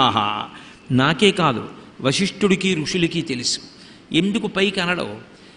రాముడు సాక్షాత్ విష్ణువు అన్నాడు అనుకోండి, రాముడు నేను అలా అనుకోవట్లేదు, నేను సాధారణమైన నరుణ్ణి అంటాడు. రామాయణంలో రాముడు ఎక్కడా భగవంతుడిగా ప్రవర్తించలా, కేవలము నరుడిగానే ప్రవర్తించాడు. అందుకే నిజానికి వాల్మీకి మహర్షి నారదుడిని అడిగినప్పుడు కూడా 16 గుణములు కలిగినటువంటి నరుడెవరు అని అడిగాడు. కోన్వస్మిన్ సాంప్రదంలోకే గుణవాన్ కశ్చ వీర్యవాన్ ధర్మజ్ఞశ్చ కృతజ్ఞశ్చ సత్యవాక్యో దృఢవ్రతః చారిత్రేణ చ కోయుక్తః సర్వభూతేషు కోహితః విద్వాన్ కః కస్సమర్థశ్చ కస్యైక ప్రియదర్శనః ఆత్మవాన్ కో జితక్రోధో ద్యుతిమాన్ కో నరసూయకః కస్య బిభ్యతి దేవాశ్చ జాత రోషస్య సంయుగే అని అడిగాడు. కాబట్టి నరుడిగానే ప్రవర్తించాడు. నీ కొడుకు శ్రీ మహావిష్ణువు అన్నాడు అనుకోండి విశ్వామిత్రుడు, నేను అలా అనుకోవట్లేదు, నేను నరుణ్ణి అంటాడు. నరుడైతే తప్ప రావణ సంహారం చెయ్యకూడదు, అది వరం బ్రహ్మగారిచ్చింది. కాబట్టి నేను నరుణ్ణి అంటాడు. అందుకే విశ్వామిత్రుడు పైకి తేలడం. పైకి తేలకుండా ఆ జులపాల జుత్తువాడు నుదురి మీద వెంట్రుకలు పడితే అందంగా ఉంటాడే నీ పెద్ద కొడుకు, వాణ్ణి నాతో పంపించన్నాడు. ఒక్కొక్కడికి ఒక్కొక్కడు ఒక్కొక్కలా అందంగా ఉంటాడు.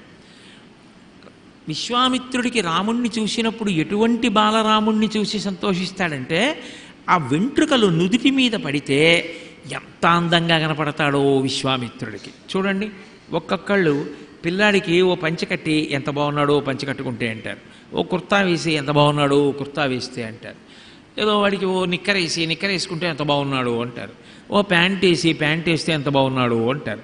ఒక్కొక్కరికి ఒక్కొక్కలా అందం కనపడుతుంది. విశ్వామిత్రుడికి కాకపక్ష్మధరం శూరం జ్యేష్ఠం, ఆ నుదుటి మీద వెంట్రుకలు పడుతున్నటువంటి రాముడంటే ఇష్టం. అందుకని అటువంటి రాముణ్ణి నాతో పంపించన్నాడు. అలా ఉంటాడు రాముడు అందంగా అన్నాడు. సరే, ముందు ఒప్పుకోలేదు. తర్వాత వశిష్ఠుడు చెప్పాడు, ఏమనుకుంటున్నావు విశ్వామిత్రుడంటే సామాన్యమైన వాడు కాదు, నిజంగా తన యజ్ఞాన్ని తాను రక్షించుకోలేక నీ కొడుకును అడుగుతున్నాడు అనుకుంటున్నావా? ఆయన దగ్గర ఉన్నంత ధనుర్విద్య ఈ లోకంలో ఎవడి దగ్గర లేదు. అన్ని అస్త్రములు తెలిసిన్నవాడు విశ్వామిత్రుడు ఒక్కటే. ఆయన ఏష విగ్రహవాన్ ధర్మ, ఏష వీర్యవతాంబర, ఏష బుద్ధ్యాధికోలేకి తపసశ్చ పరాయణం. సాక్షాత్ వశిష్ఠుడు విశ్వామిత్రుడు గురించి చెప్పినటువంటి మాట. అసలు ధర్మము రాశీభూతమైతే అదే విశ్వామిత్రుడు, తపస్సు రాశీభూతమైతే అదే విశ్వామిత్రుడు. విశ్వామిత్రుణ్ణి మించిన బుద్ధిమంతుడు, విశ్వామిత్రుణ్ణి మించిన వీర్యవంతుడు. వీర్యవంతుడు అంటే తనని తాను కాపాడుకుంటూ ఎదురుగుండా నిలబడిన ఎన్ని వేల మందినైనా చంపగలిగిన ప్రజ్ఞ. అటువంటి ప్రజ్ఞ ఒక్క విశ్వామిత్రుని యందు తప్ప అన్యుల యందు లేదు. అటువంటి విశ్వామిత్రుడు నిజానికి నీ కొడుక్కి ఆ అస్త్రాలన్నీ ఇచ్చి బలపడేటట్టు చెయ్యడానికి తీసుకెడుతున్నాడు. అంతేకాని తనకి తాను రక్షించుకోలేక కాదు, తన యజ్ఞాన్ని తాను రక్షించుకోలేని వాడు కాదు. అమాయకుడా పంపనంటామే, పంపన్నాడు. వశిష్ఠుడు చెప్పాడని వశిష్ఠుడు చెప్పాడని దశరథ మహారాజు గారు అంతఃపురంలోకి వెళ్ళి పిల్లాన్ని తీసుకొచ్చాడు. రాముడి వెంట లక్ష్మణుడు వచ్చాడు. సపుత్రమూర్ధ్నిపాఘ్రాయ రాజా దశరథ ప్రియం దదౌ కుశికపుత్రాయ సప్రీతేన అంతరాత్మన అంటారు మహర్షి. కొడుకుకి వయసు వచ్చిన తర్వాత కూతుర్ని కానీ ఎక్కడ పడితే అక్కడ ముద్దులు పెట్టుకోకూడదు. అందుకని తల వంచి వాసన చూశాడు నుదురు మీద. అది ఆశీర్వచనం. ఆశీర్వచనం చేసి ఈయన ఏది చెప్తే అది చెయ్యమని విశ్వామిత్రుడికి అప్పచెప్పాడు. రాముడి వెంట లక్ష్మణుడు బయలుదేరాడు. కలిసి వెడుతున్నప్పుడు వర్ణించారు మహానుభావుడు వాల్మీకి మహర్షి. 3 తలల పాము నడిచి వెడితే ఎలా ఉంటుందో అలా ఉందిట రామలక్ష్మణులు వెడుతుంటే. ఎందుకని అంటే మధ్యలో తల, వెనక అక్షయబాణ తూణీరం, అందులోంచి బాణాల యొక్క మొనలు పైకి తేలి ఉన్నాయి. అది ఒక తలలా ఉందిట. పట్టుకున్న ధనస్సు పైభాగం ఒక తలలా ఉందిట. 3 తలల పాము వెడితే ఎలా ఉంటుందో అలా వెడుతున్నారట రాముడు వెనక లక్ష్మణుడు. విచిత్రం ఏమిటంటే రామాయణంలో ఒక అద్భుతమైనటువంటి ఘట్టము అక్కడ ఆవిష్కృతమైంది. త్యాగరాజస్వామికి గుండెల నిండా గురుభక్తి. అందుకు కదూ రామకృష్ణానంద స్వామి రూపంలో వచ్చి నారదుడు ఆయనకి స్వరార్ణవం గ్రంథం ఇచ్చాడు. ఆయన గురుభక్తి అటువంటిది. రాముడికున్న గురుభక్తి అంత గొప్పది. రామలక్ష్మణులు విశ్వామిత్రుడి వెంట వెళ్ళిపోతున్నారు. గురువుగారు ఇలా ఎంత దూరం నడవాలి అని అడగాల?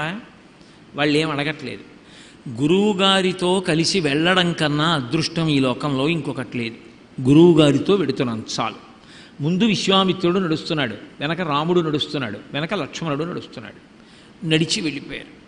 చాలా దూరం వెళ్ళిపోయిన తర్వాత విశ్వామిత్రుడు ఆగి వెనక్కి తిరిగి చూశాడు. విశ్వామిత్రుడు ఆగి చూస్తే రాముడు ఆగాడు, రాముడు ఆగితే లక్ష్మణుడు ఆగాడు. అలకలల్లలాడగని ఆ సరయూ నదీ తీరంలో వెళ్ళిపోతుంటే ఆ గాలికి ముంగురులు కదిలి నుదుటి మీద పడుతుంటే ఆ రాముణ్ణి కందుల నిండా చూశాడు విశ్వామిత్రుడు.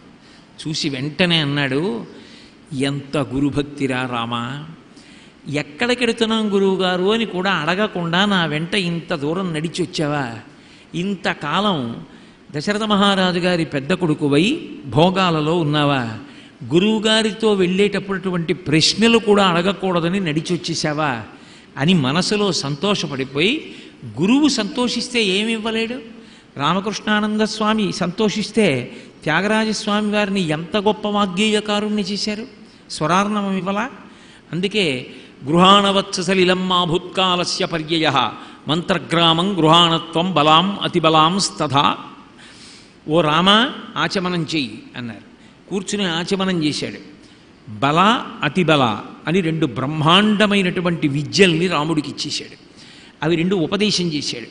ఇప్పుడు ఆ విద్యలు వశపడిన కారణం చేత నశ్రమో నజ్వరో రూపేణ వాతస్య విపర్యయ నచ సుప్తం ప్రమత్తం వా దర్శయిష్యంతి నైరుతాహ అంటారు మహర్షి. అటువంటి విద్య ఉపదేశం పొందినవాడు ఆ విద్యని వాడినప్పుడు వాడికి ఆకలి వేయడం కానీ, దాహం వేయడం కానీ, బడలిపోవడం కానీ, నిద్రపోతున్నప్పుడు ఇతరులు వచ్చి సంహరించడం కానీ సాధ్యం కాదు. అంత గొప్ప విద్యలు ఇచ్చాడు, ఎన్నో అస్త్రాలు ఇచ్చాడు. ఇచ్చి తాటకా సంహారం చేయించాడు. ఆ తాటకా సంహారం చేసినప్పుడు విశ్వామిత్రుడి వెంట వెడుతున్నప్పుడు మళ్ళీ విశ్వామిత్రుడు రాముణ్ణి చూసి ఎందుకు పొంగిపోయాడు అంటే కాకపక్ష్మధరం అని మళ్ళీ అన్నారు మహర్షి. అలకలల్లలాడగని చూసి విశ్వామిత్రుడు పొంగిపోయాడు ఆ పిల్లాన్ని చూసి. మారీచుణ్ణి కొట్టాడు. కొట్టినప్పుడు రామాయణంలో ఒక పెద్ద మలుపు తిరిగింది. రామాయణం తాటకిని చంపేశాడు రాముడు. సుబాహువుని ఆగ్నేయాస్త్రం వేసి చంపేశాడు. మిగిలిన రాక్షసుల్ని వాయవ్యాస్త్రం పెట్టి చంపేశాడు. ఒక్క మారీచుణ్ణి మాత్రం రాముడు చంపలేదు. ఎందుకు చంపలేదు అంటే ఒకటే జవాబు దానికి. భగవంతుడు అన్నవాడు ఒకడు ఉంటుంటాడు, వాడు నడిపిస్తుంటాడు కథని. రాముడు నరుడిగా ఉన్నాడు. రామాయణం జరగాలి అంటే, సీతాపహరణం జరగాలి అంటే భవిష్యత్తులో ఆ మారీచుడే మాయామృగం కింద రావాలి. మారీచుడు చచ్చిపోకూడదు. అందుకే సుబాహువుని చంపాడు, రాక్షసుల్ని చంపాడు, తాటకని చంపాడు. మారీచుడిని ఎందుకో చంపలేదు రాముడు. చంపకుండా లక్ష్మణుడి వంక తిరిగాడు. తిరిగి ఒక మాట అన్నాడు, చూశావా వీడు మాయావి, పిరికివాడు, నిజంగా నేను బాణం పట్టుకుంటే పారిపోతాడు, ఇలాంటి వాడిని నేను చంపను. కానీ నేను ఇప్పుడు ఒక గొప్ప పని చేస్తున్నాను చూడు లక్ష్మణ అని మానవం పరమోదార అస్త్రం పరమభాస్వరం చిక్షేప పరమక్రుద్ధౌ మారీచోరసిరాక్ష రాఘవ. నేను సీతేషు అనబడేటటువంటి మానవాస్త్రాన్ని ప్రయోగిస్తున్నాను. అది వీడిని 100 యోజనముల దూరం తీసుకుపోతుంది. వీడి ఒళ్ళంతా చల్లబడిపోతుంది. ఆ అస్త్రంతో కొట్టడం వల్ల చల్లబడిపోయి వీడికి స్పృహ ఉండదు. వీడు ఎక్కడో పడిపోతాడు. వీడికి తెలివి వచ్చి చూసేటప్పటికీ వీడు ఊహకందనంత దూరంలో పడిపోతాడు. పిరికివాడు, చంపడం ఎందుకు, దూరంగా కొట్టేస్తున్నానన్నాడు అని అంత దూరం కొట్టాడు.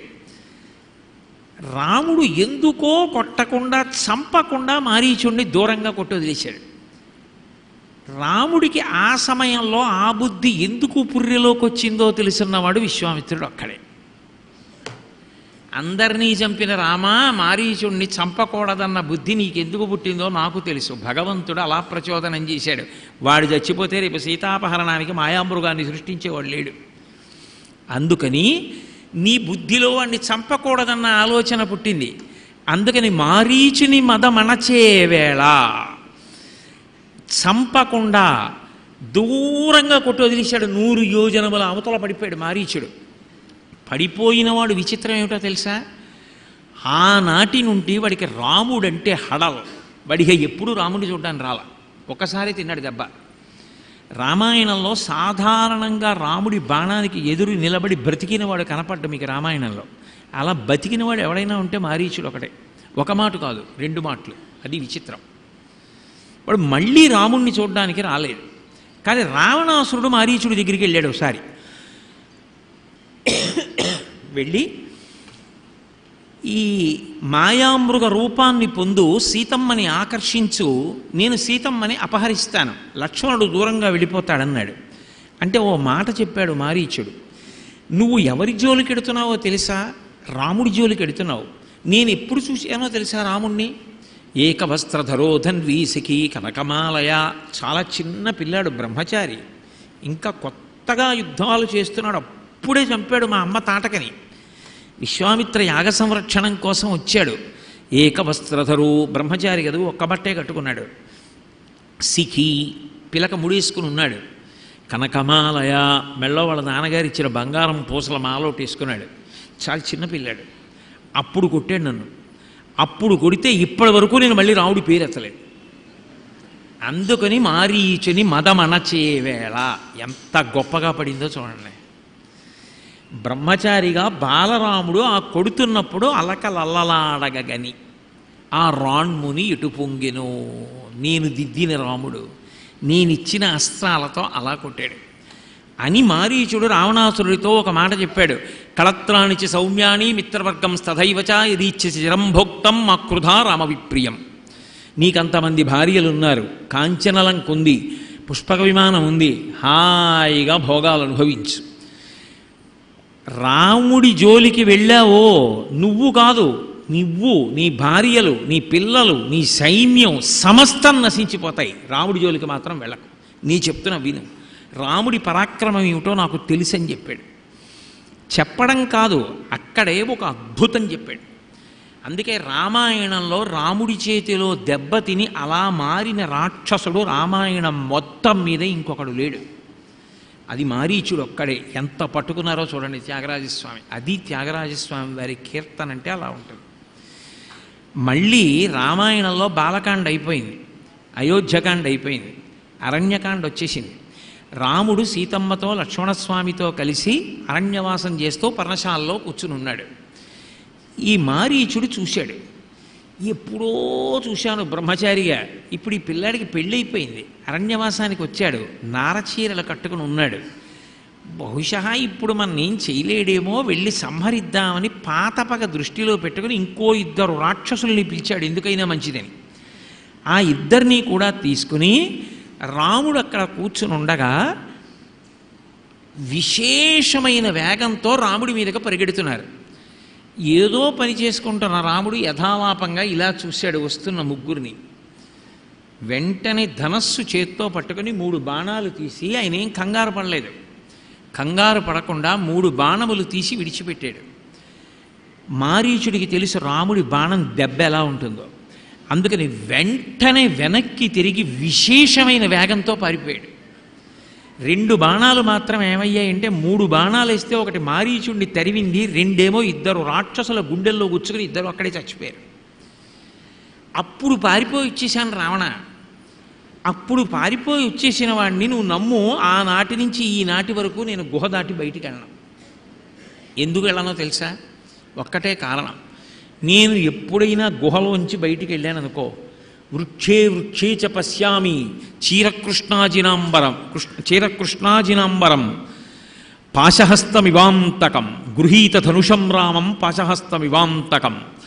నాకు గుహ బయటికి వచ్చి ఇలా తలెత్తి చూశాననుకో, ప్రతి చెట్టు కొమ్మ మీద రాముడు ధనస్సు పట్టుకుని బాణం సంధిస్తూ కనపడతాడు. నాకు ఎక్కడ చూసినా రాముడే కనపడతాడు. అసలు నిజానికి ఈ జగత్తంతా రామమయంగా చూసినటువంటి భీతభక్తి పొందిన రాక్షసులలో మొట్టమొదటివాడు మారీచుడే. భీతభక్తితో చూశాడు. అది సాత్విక భక్తి కాదు. అందుకే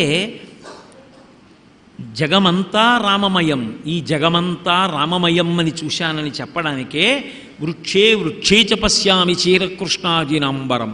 నాకు ఎక్కడ చూసినా రాముడే కనపడతాడు. రాముడు కనపడితే పోన్లే ఒక ఎత్తు. నాకు ఇంకో భయం ఏమిటో తెలుసా? బయటికి ఎందుకు వెళ్ళినా తెలుసా? ఎవరన్నా కనపడి ఒకవేళ నా దగ్గరికి వచ్చి రథం, రత్నం అలా ఏమైనా అందాం అనుకొని ముందు రా అన్నారనుకొని పారిపోతా, తర్వాత మా అంటారేమో అని.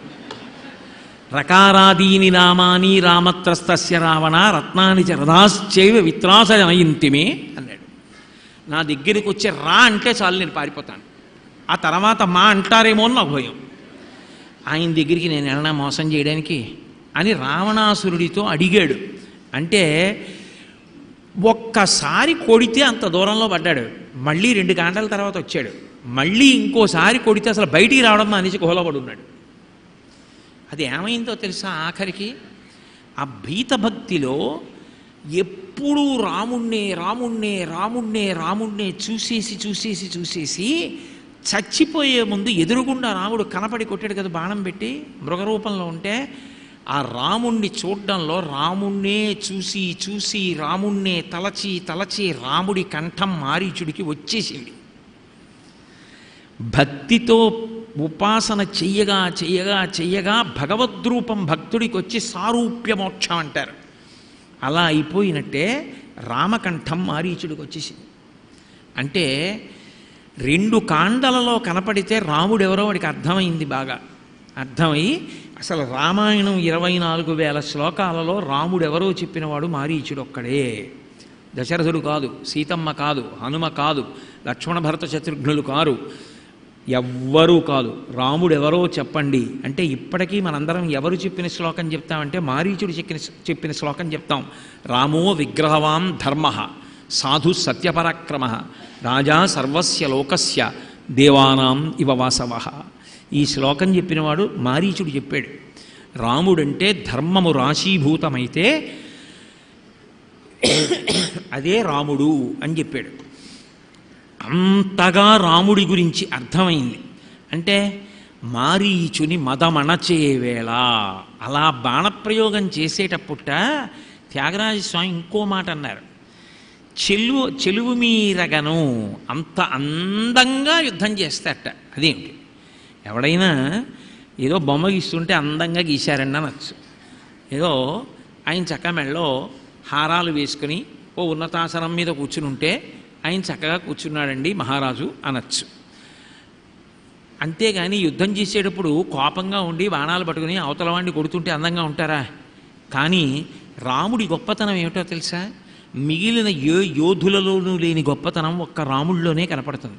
ఇప్పుడు ఈ పంఖ ఉందనుకోండి, ఇలా ఉంటే దాని రెక్కలు లెక్కెట్టచ్చు 3 అని. అది విపరీత వేగంతో తిరుగుతోందనుకోండి, మీరు దాని రెక్కలు లెక్కెట్టగలరా? లెక్క పెట్టలేరు. రాముడు ఎదురుగుండా రాక్షసులందరూ నిలబడ్డారనుకోండి, రాముడు ఒక్కడే యువతల వైపు నిలబడి యుద్ధం చేస్తున్నాడు అనుకోండి, రాముడి చెయ్యి ఎప్పుడు తిరిగిందో మీకు కనపడదు. ఎప్పుడు చెయ్యి ఇలా తిప్పాడో, బాణం ఎప్పుడు తీశాడో, వింటినారికి ఎప్పుడు తొడిగాడో, ఎప్పుడు ఆకర్ణాంతం లాగాడో, ఎప్పుడు వదిలాడో కనపడదు. సరికదా బడలిపోడు, చిరునవ్వుతో యుద్ధం చేస్తాడు.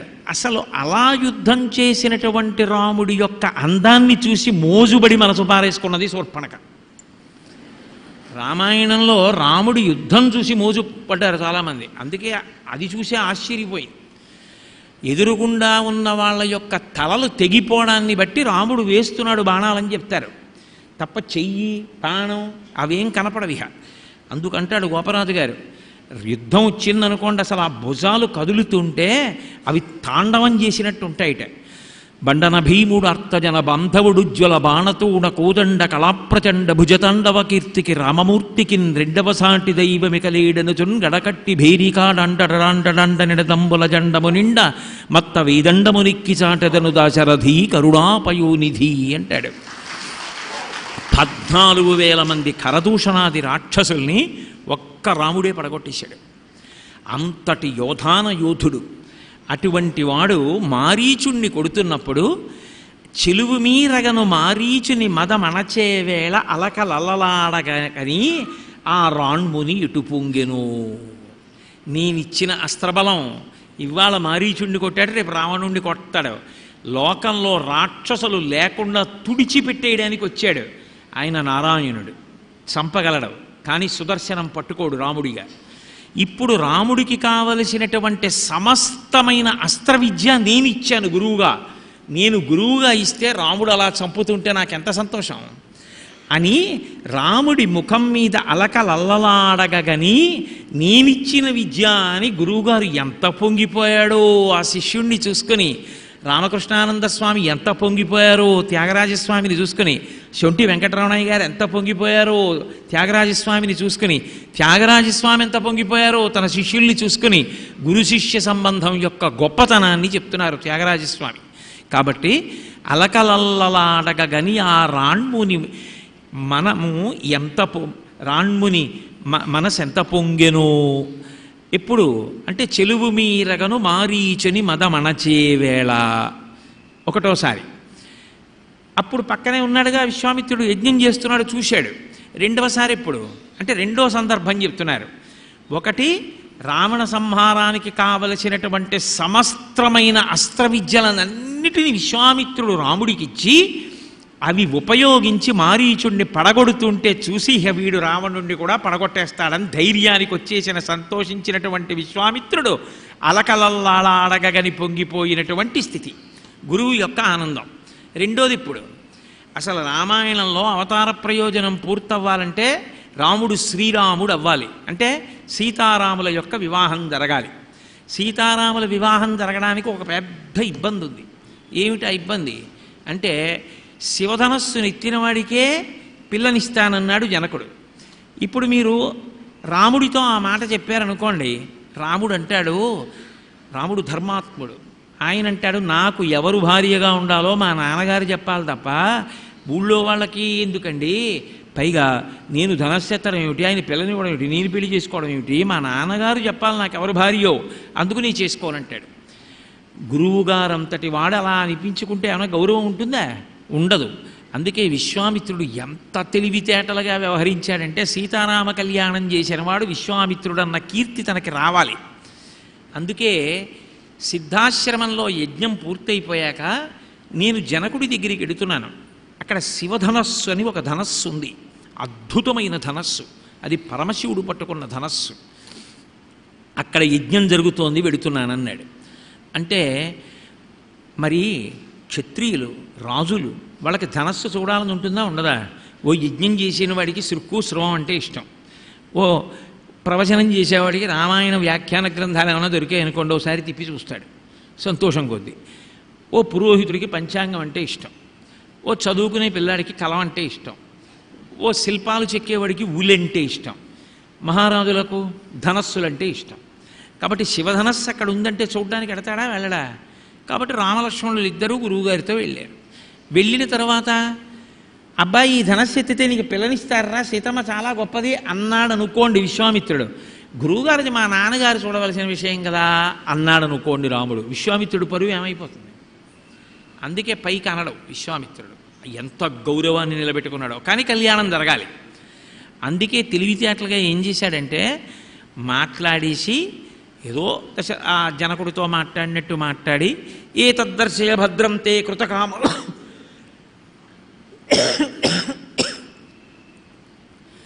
ఏతద్దర్శయ భద్రం తే కృతకామౌ నృపాత్మజౌ దర్శనాదస్య ధనుషో యథేష్టం ప్రతియాస్యతః అన్నాడు. వాళ్ళిద్దరూ రాజకుమారులు, దశరథుడి కొడుకులు. వాళ్ళకి ధనస్సులు చూడడం అంటే ఇష్టం. ఓ జనక మహారాజా, నీ దగ్గర శివధనస్సు ఉంది కదా, ఓసారి చూపించు, చూసేసి వాళ్ళు వెళ్ళిపోతారు అన్నాడు. అంటే ఆయన బలహీనత ఏమిటో తెలుసు విశ్వామిత్రుడికి. ఆ మాట అన్నారనుకోండి ఇంకా గద మొదలెడతాడు జనక మహారాజు. ఒక్కొక్కడికి ఒక్కొక్క బలహీనత, ఏ సందర్భంలో ఏది మాట్లాడాలో కాదు. ఇక ఎప్పుడు కనపడినా అక్కర్లేని విషయాలన్నీ ఎప్పుడో 1973 86 మొదలెడితే కదిపారనుకోండి శివధనస్సు విషయం, వెంటనే మొదలెడతాడు జనక మహారాజు గారు. అందును మొదలెట్టాడు. అథమే కృషత క్షేత్రం లాంగలాదుద్దితామయా క్షేత్రం శోధయతా లబ్ధ్వానాంనాసీతి ఇది విశ్రుత అని మొదలెట్టాడు. నేను ఒకసారి యజ్ఞం చేద్దామని భూమిని దున్నుతున్నాను. దున్నుతుంటే పద్మావతీదేవి దొరికినట్టు ఏదో మందసంలో దొరకలేదు, భూమిలోంచి పైకి లేచింది. ఉద్దిత కుండలినీ శక్తి జగన్మాత లలితాపరాభట్టారికా స్వరూపం అని అర్థం దానికి. ఉద్ధిత అంటే. అటువంటి జగన్మాత భూమిలోంచి పైకి లేచి తనకి తానే పేరు పెట్టుకుంది, నేను పెట్టలేదు. సీతానాం వేతి విశ్రుత, తన పేరు సీత అని తానే పెట్టుకుంది. కానీ నేను ఈమె నాకేమవుతుంది అని చేతులతో ఇలా పట్టుకున్నాను. ఆమెతో అనుబంధం ఏమిటో తెలిస్తే కదా ధర్మం. కూతురైతే ఓ ధర్మం, కోడలైతే ఓ ధర్మం, మనవరాలైతే ఓ ధర్మం, చెల్లెలైతే ఓ ధర్మం, భార్య అయితే ఓ ధర్మం. ఆమె తనకేమిటి అని పట్టుకున్నాడు. పట్టుకుంటే అంతరిక్షంలోంచి వాక్కు వినపడింది. అంతరిక్షే చ వాగుక్త ప్రతిమా మానుషీకిల ధర్మేణ తనయాతవా, ఈమె కావాలని నీకు కూతురుగా వచ్చింది కాబట్టి తండ్రిగా ప్రవర్తించు అని. ఇప్పుడు తండ్రిగా ప్రవర్తించాలంటే ఆమెకి పెళ్లి చేయాలి. పెళ్లి చేయాలంటే ఆమె అందరిలా పుట్టింది కాదు, అయోనిజ, ఒక స్త్రీ నుండి ప్రభవించినది కాదు, ఆమె భూమి నుంచి వచ్చింది. కాబట్టి ఈమె నరులకి వివాహం చేయడం కుదరదు. ఈమెకి తగిన వరుడు పరబ్రహ్మం. ఎక్కడ పుట్టాడో ఎవరికి తెలుసు. అందుకని ఆ పరబ్రహ్మం యొక్క ధనస్సు నా దగ్గర ఉంది, శివధనస్సు ఎవడెక్కు పెడితే వాడికి ఇస్తానన్నాడు. చాలామంది వచ్చారు, ఎక్కుపెట్టిన వాళ్ళు లేరు. ఎక్కువ పెట్టలేకపోయిన వాళ్ళందరూ కలిపి బయట ఓ సంఘం పెట్టుకున్నారు. జనకుడు మనకి పిల్లని ఇవ్వడు, మనం ధనస్సు ఎత్తలేకపోతున్నాం, అవమానం అయిపోతున్నాం, ముందు జనకుడిని చంపేద్దాం, తర్వాత సీతమ్మని ఎవరు పెళ్లి చేసుకోవాలన్నది ఆలోచిద్దాం. ఇవి కనపడుతుంటాయి కదూ. ముందు అవతలవాడు పోతే చాలు, తర్వాత మనలో ఎవరేదవ్వాలన్న తర్వాత చూసుకుందాం.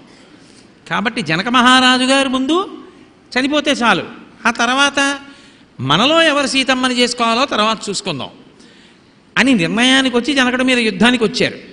పాప ఆయనకి జీవోపకరణములు తరిగిపోయాయి, కోటలో తినడానికి తాగడానికి ఇక పదార్థాలు లేవు. ఆయన దేవతల్ని ఉపాసన చేశాడు, వాళ్ళు దేవతా సైన్యాన్ని ఇచ్చారు.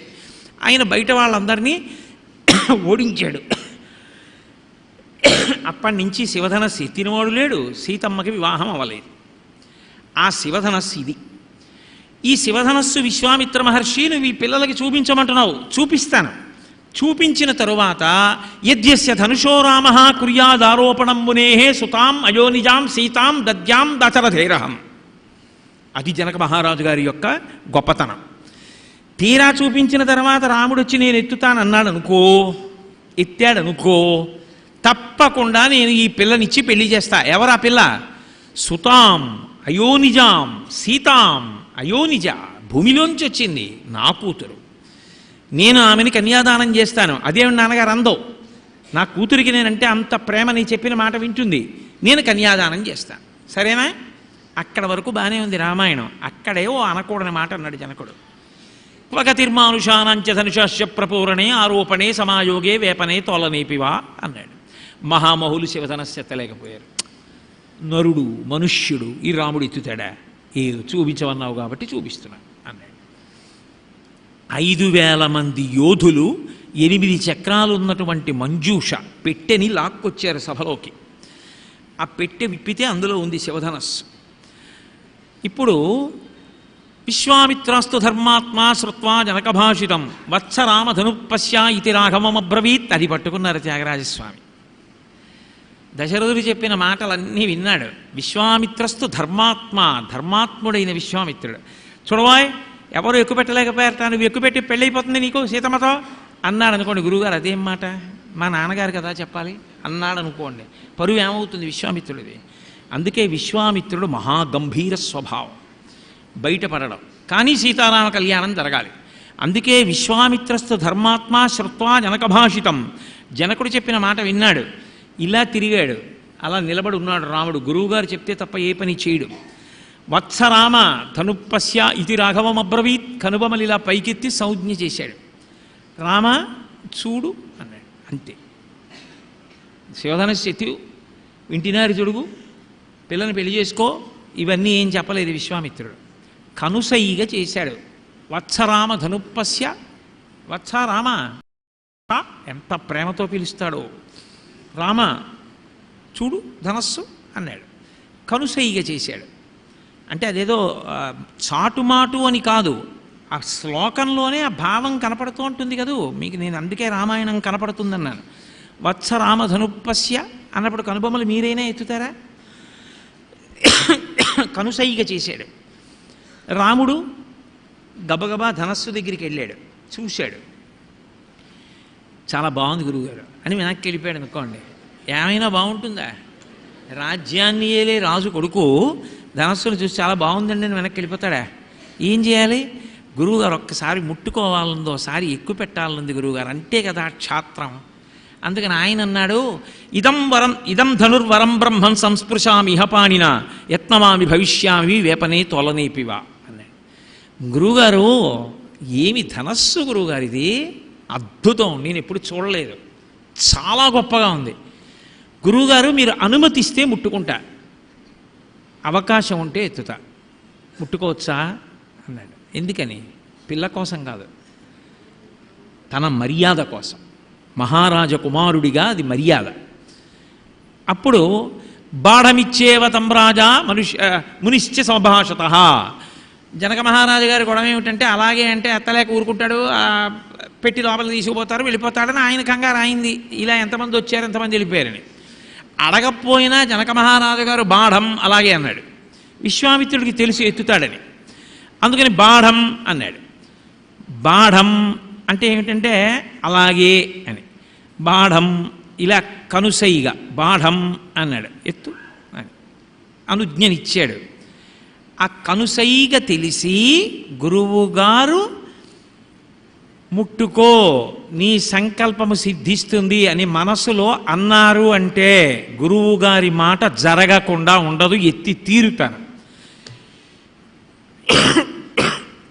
ఇంతమంది ఎత్తలేని శివధనస్సు రాముడిత్తాడన్న కీర్తి మూటగట్టుకుంటాను. గురువుగారు అన్నారు కాబట్టి జరుగుతుంది. ఇది రామహృదయం. రాముడు ఎత్తాలి, సీతారామ కళ్యాణం జరగాలి, ఆ కీర్తి నాకు రావాలి. విశ్వామిత్ర హృదయం. ఇద్దరు పైకి మాత్రం చెప్పుకోడు, ఎవరి గౌరవం వాళ్ళు కాపాడుకుంటారు. అందుకని కనుసైగా తెలిసి. ఇప్పుడు ఆయన అనుకుంటున్నాడు ఎత్తబోయి బోర్లా పడిపోతాడా, అయిపోతుంది కథ అనుకుంటున్నాడు. ఆరోపయిత్వా ధర్మాత్మా పూరయామాస తద్దనుహు తత్వభంజధనుర్మధ్యే నరశ్రేష్ఠో మహాయిషాహ. ఆ ధనస్సుని అవలీలగా పైకి ఎత్తేయడం అయిపోయింది, వింటినారి విప్పేయడం అయిపోయింది, పైకి తొలగడం అయిపోయింది, ఆకర్ణాంతం లాగడం, పెడపెడ ధ్వనులతో శివధనస్సు విరిగిపోవడం అయిపోయింది. రాముడు, లక్ష్మణుడు, విశ్వామిత్రుడు, జనకుడు తప్ప సభలో ఉన్న అందరూ ఆ శబ్దానికి మూర్ఛపోయారు. ఇప్పుడు జనకుడు ఏం చేశాడంటే గబగబా బంగారు కలశతో నీళ్లు పట్టుకుని రాముడి దగ్గరికి వచ్చాడు. నేను నీకు కన్యాదానం చేస్తున్నాను, చెయ్యి చాపు నీళ్లు పోసేస్తానన్నాడు. రాముడు అన్నాడు, దీయమానాం నతు తదా ప్రజగ్రాహ రాఘవ అవిజ్ఞాయ పితుశ్చంథ అయోధ్యాధిపతే ప్రభో. బాలకాండలో లేదు, అయోధ్యకాండలో ఉంది, అనసూయమ్మకి సీతమ్మ చెప్పిన చోట. పిల్లనివ్వడానికి నువ్వెవరు, పుచ్చుకోవడానికి నేనెవరు? ఆమె నాకు భార్యగా తగినదో కాదో నిర్ణయించవలసింది దశరథుడు. దశరథుడు వచ్చి, రామా ఈమె నీకు తగిన ఇల్లాలు, ఈమెను నువ్వు స్వీకరించు అంటే అప్పుడు తాళి కడతాను, అప్పుడు పాణిగ్రహణం చేస్తాను. అంతేగాని శివధనస్సు ఎక్కువ పెట్టానంటే నేను రాజకుమారుణ్ణి ఎక్కువ పెట్టాను, అంతేగాని పిల్లని పుచ్చుకోవడం భార్యగా తప్పు, నేను కాదు నిర్ణయించుకోవలసింది. ఒక వ్యక్తికి భార్యగా ఎవరుండాలో నిర్ణయించవలసినది తండ్రియే. దీయమానాం నతు తదా ప్రతిజగ్రాహ రాఘవ అవిజ్ఞాయ పితుశ్చంథ అయోధ్యాధిపతే ప్రభో. అయోధ్యాధిపతి అయిన మా తండ్రి దశరథ మహారాజు నిర్ణయిస్తే తప్ప నేను చేసుకోను. సీతారామ కళ్యాణంలో పెద్ద మలుపు ఏమిటంటే ఆ దశరథ మహారాజు గారు కూడా నిర్ణయం ఏం చేయలేదు. నిజానికి ఆయన కూడా జనక మహారాజు గారి యొక్క ప్రతిహారులు ఎడితే వశిష్ఠో వామదేవశ్చాజాబాలి యథకాశ్యప కాత్యాయన సుయజ్ఞశ్చా గౌతమో విజయస్తథా. ఋషులందరూ సభలో ఉన్నారు. వాళ్ళని అడిగాడు జనక మహారాజు, ఇరిజో రోచతే వృత్తం జనకస్య మహాత్మనః.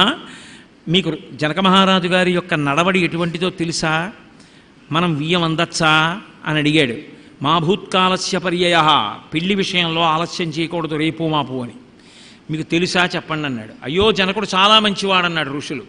అయితే మీరు ముందు బయలుదేరండి, వెనక నేను వస్తున్నాను, ఒకవేళ పెళ్లి చేయవలసి వస్తే కావలసిన సంబారాలన్నీ పట్టుకుపదండి అన్నాడు. అందరూ కలిసి మిథిలా నగరానికి చేరుకున్నారు. జనక మహారాజు గారు సీతమ్మని పెళ్లి చూపులు చూడటం చూసి నేను ఈ అమ్మాయిని కోడలుగా చేసుకుంటానడమో చేయలేరు దశరథ మహారాజు గారు. చిత్రం ఏమిటంటే అటుపక్క జనకుడు కూర్చున్నాడు. జనకుడు కోరి కోరి తన తమ్ముడు కుశధ్వజుణ్ణి పిలిపించుకున్నాడు. యువతల పక్కన దశరథ మహారాజు గారు కూర్చున్నాడు. ఆయనకి బ్రహ్మగారు వశిష్ఠుడు కూర్చున్నాడు.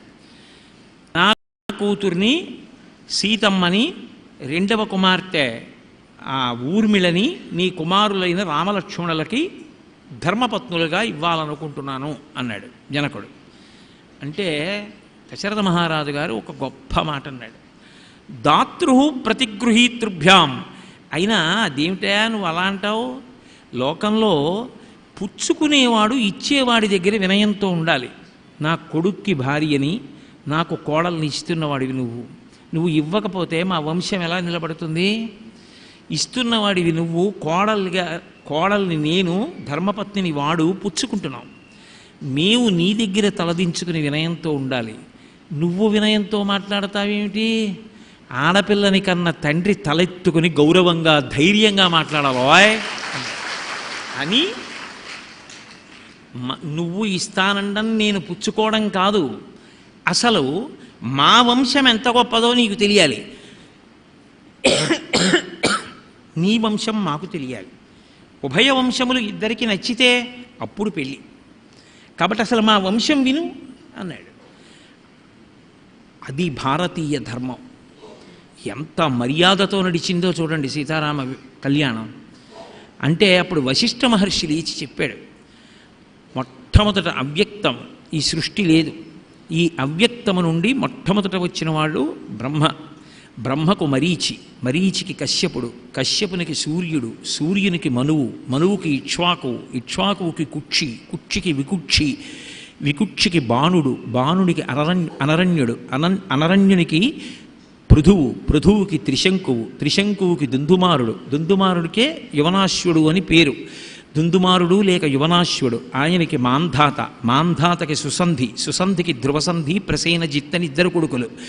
ధ్రువసంధికి భరతుడు, భరతునికి అసితుడు, అసితునికి సగరుడు, సగరుడికి అసమంజసుడు, అసమంజసునికి అంశుమంతుడు, అంశుమంతునికి దిలీపుడు, దిలీపునికి భగీరథుడు, భగీరథునికి కకుత్సుడు, కకుత్సునికి రఘువు, రఘువుకి ప్రవృద్ధుడు, ప్రవృద్ధునికి శంఖనుడు, శంఖనుడికి సుదర్శనుడు, సుదర్శనుడికి అగ్నివర్ణుడు, అగ్నివర్ణుడికి శీఘ్రగుడు, శీఘ్రగుడికి మరువు, మరువుకి ప్రశుశ్రుకుడు, ప్రశుశ్రుకునికి అంబరీషుడు, అంబరీషునికి నహుషుడు, నహుషుడికి యయాతి, యయాతికి నాభాగుడు, నాభాగునికి అజుడు, అజుడికి దశరథుడు, దశరథుడికి రామలక్ష్మణ భరత శత్రుఘ్నుడు.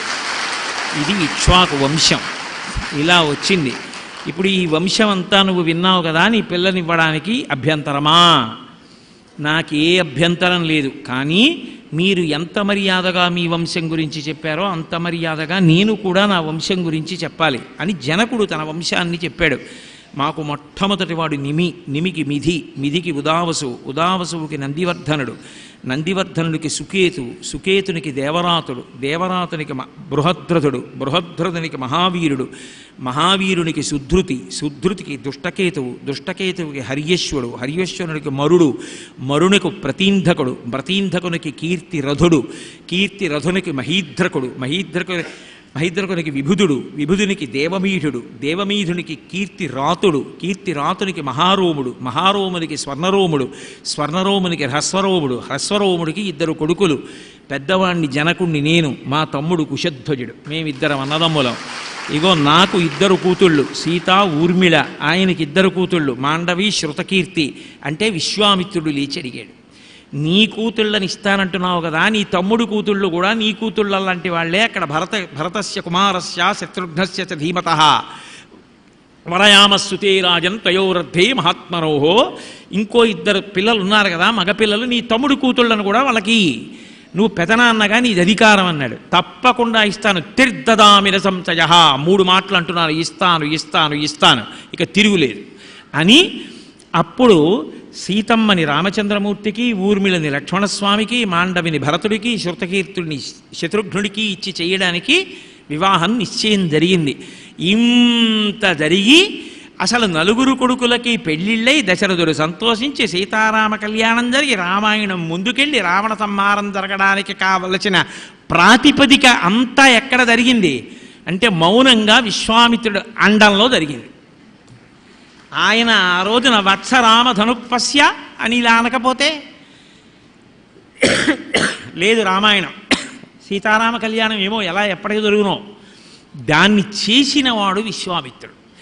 అప్పుడు శివధనస్సుని ఎత్తుతుంటే బాలరాముడు, ఇప్పుడిక సీతారామ కళ్యాణం అవుతుంది సుమా, లోకానికి క్షేమం చేకూరుతుంది, రావణ సంహారం అవుతుంది, రాముడు వచ్చిన అవతార ప్రయోజనం పూర్తవుతుంది, సీతమ్మ అయోనిజగాయకుడు పుట్టినందుకు ధన్యత చేకూరింది, సీతారాములు ఒకటవుతున్నారు అని సంతోషించి త్రికాలవేది భూత భవిష్యత్ వర్తమాన కాలములు తెలుసున్నటువంటి విశ్వామిత్రుడు శివధనస్సును ఎత్తుతున్నటువంటి బాలరాముని యొక్క నుదురి మీద పడిన అలకలు చూసి పొంగిపోయిన సంతోషం ఉన్నదే, ఆ సంతోషానికి త్యాగరాజస్వామి వారు సంతోషించి కీర్తన తీసుకురావడం అంటే ఆయనకి రామాయణం మీద ఎంత పట్టు ఉంటే అటువంటి కీర్తన వచ్చింది.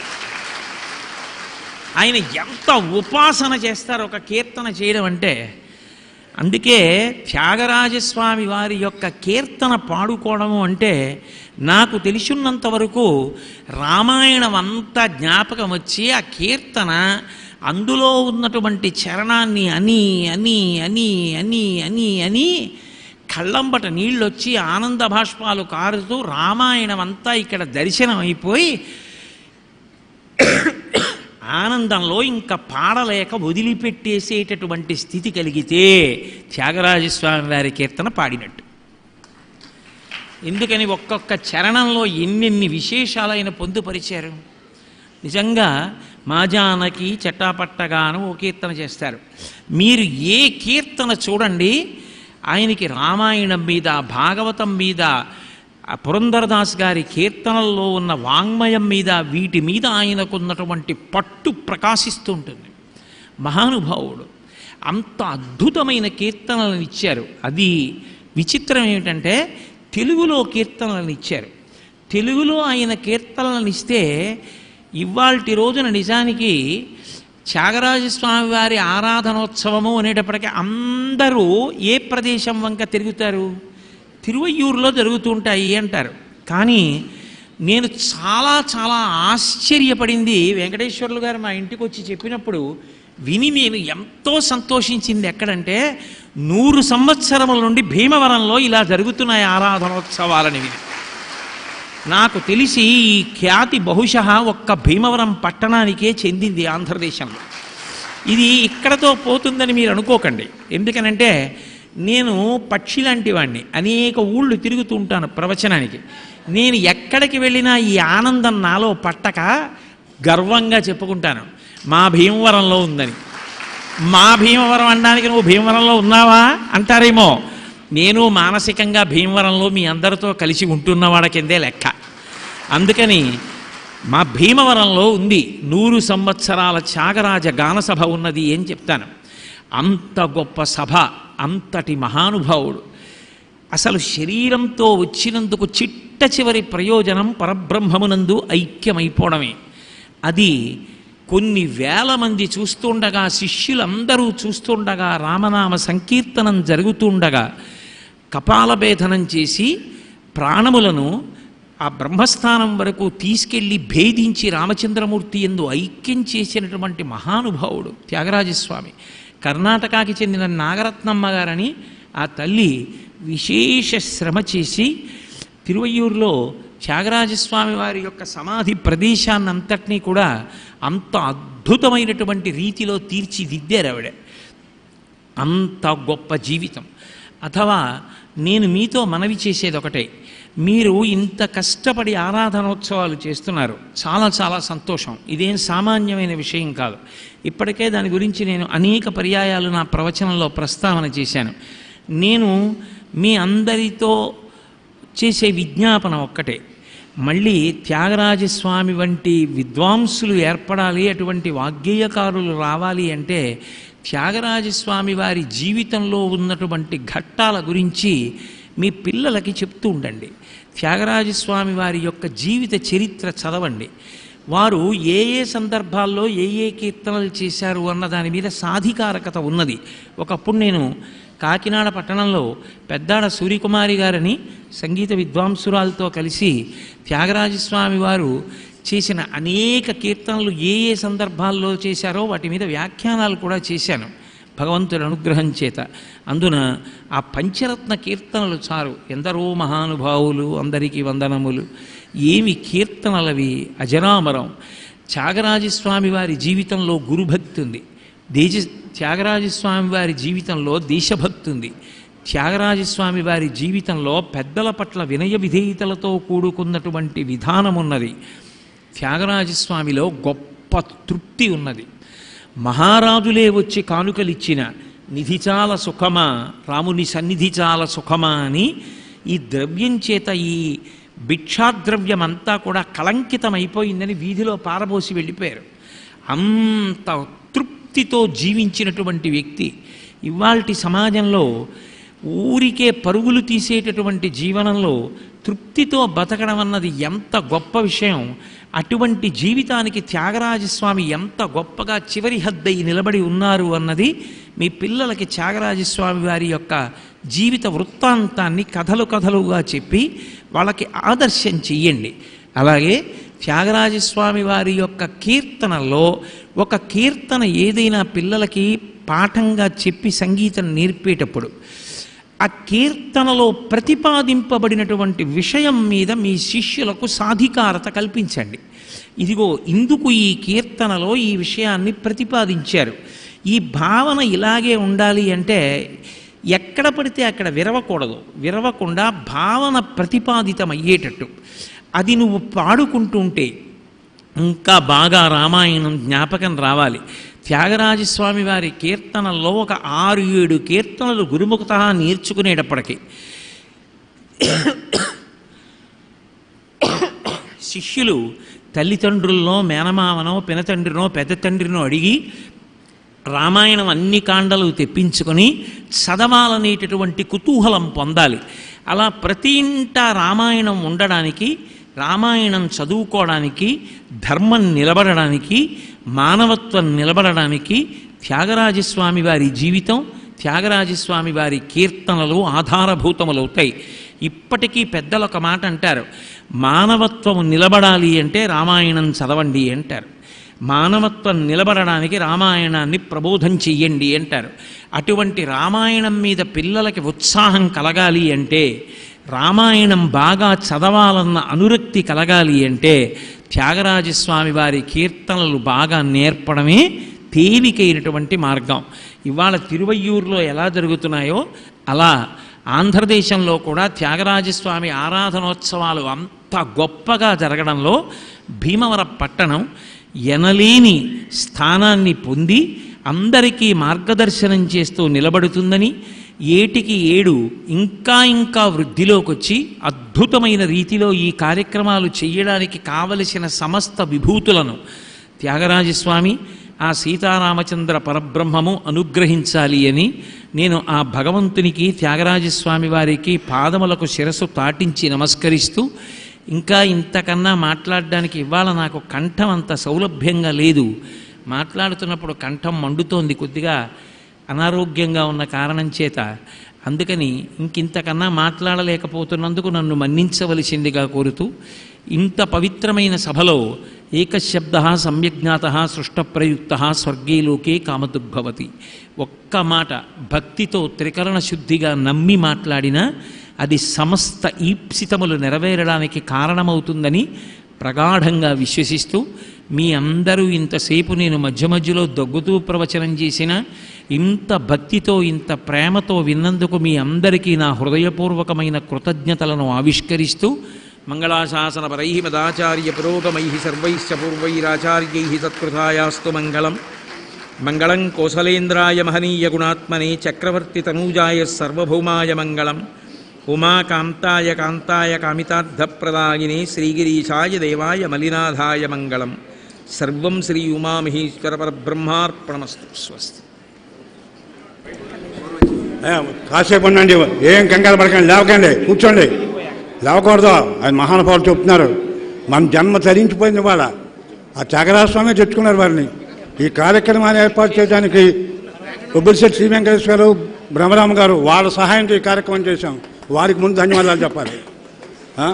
తర్వాత వారిని మన అధ్యక్షుడు, త్యాగరాజం అధ్యక్షుడు యుకే విశ్వనాథరాజు గారు, తర్వాత సెక్రటరీ గమీన్ రాజు గారు ఉభయలు వచ్చి వారిని భక్తిపూర్వకంగా సత్కరిస్తారు. రారా.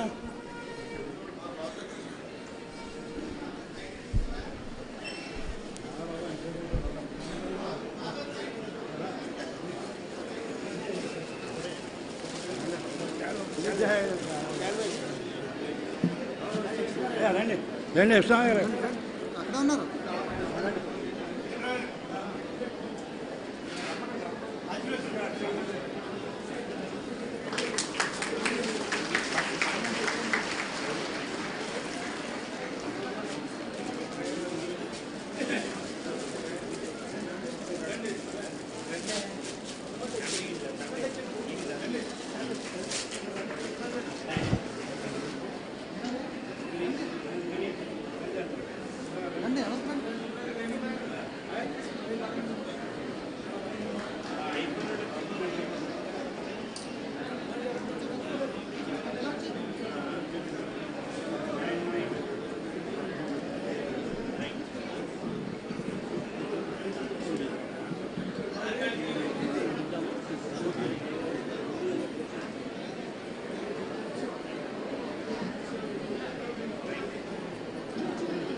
ఏదండి మొన్న నాగేశ్వరరావు అబ్బాయి ఈ దేవాలయం ధర్మకర్త వారు కోటేశ్వరుని సత్కరిస్తున్నారు.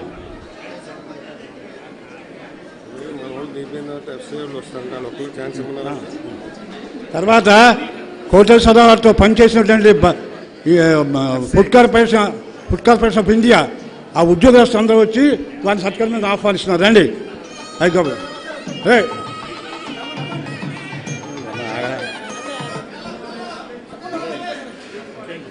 రండి రండి బాబు రండి రండి రండి సార్ రండి.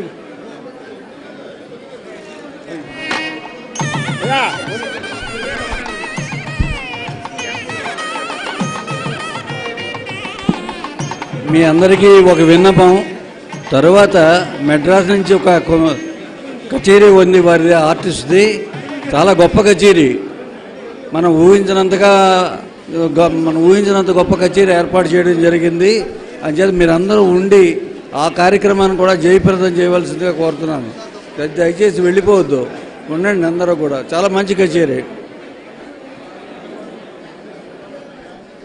శృతి శంకర్ అని చెప్పి వారు వచ్చారు, వారి బృందంతో.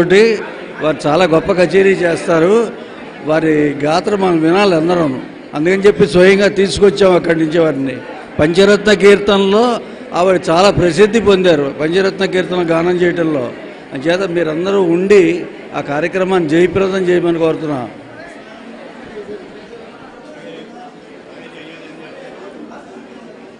ఎలా తీసుకెళ్తారో మరి ఏం చేస్తారో తెలియదు.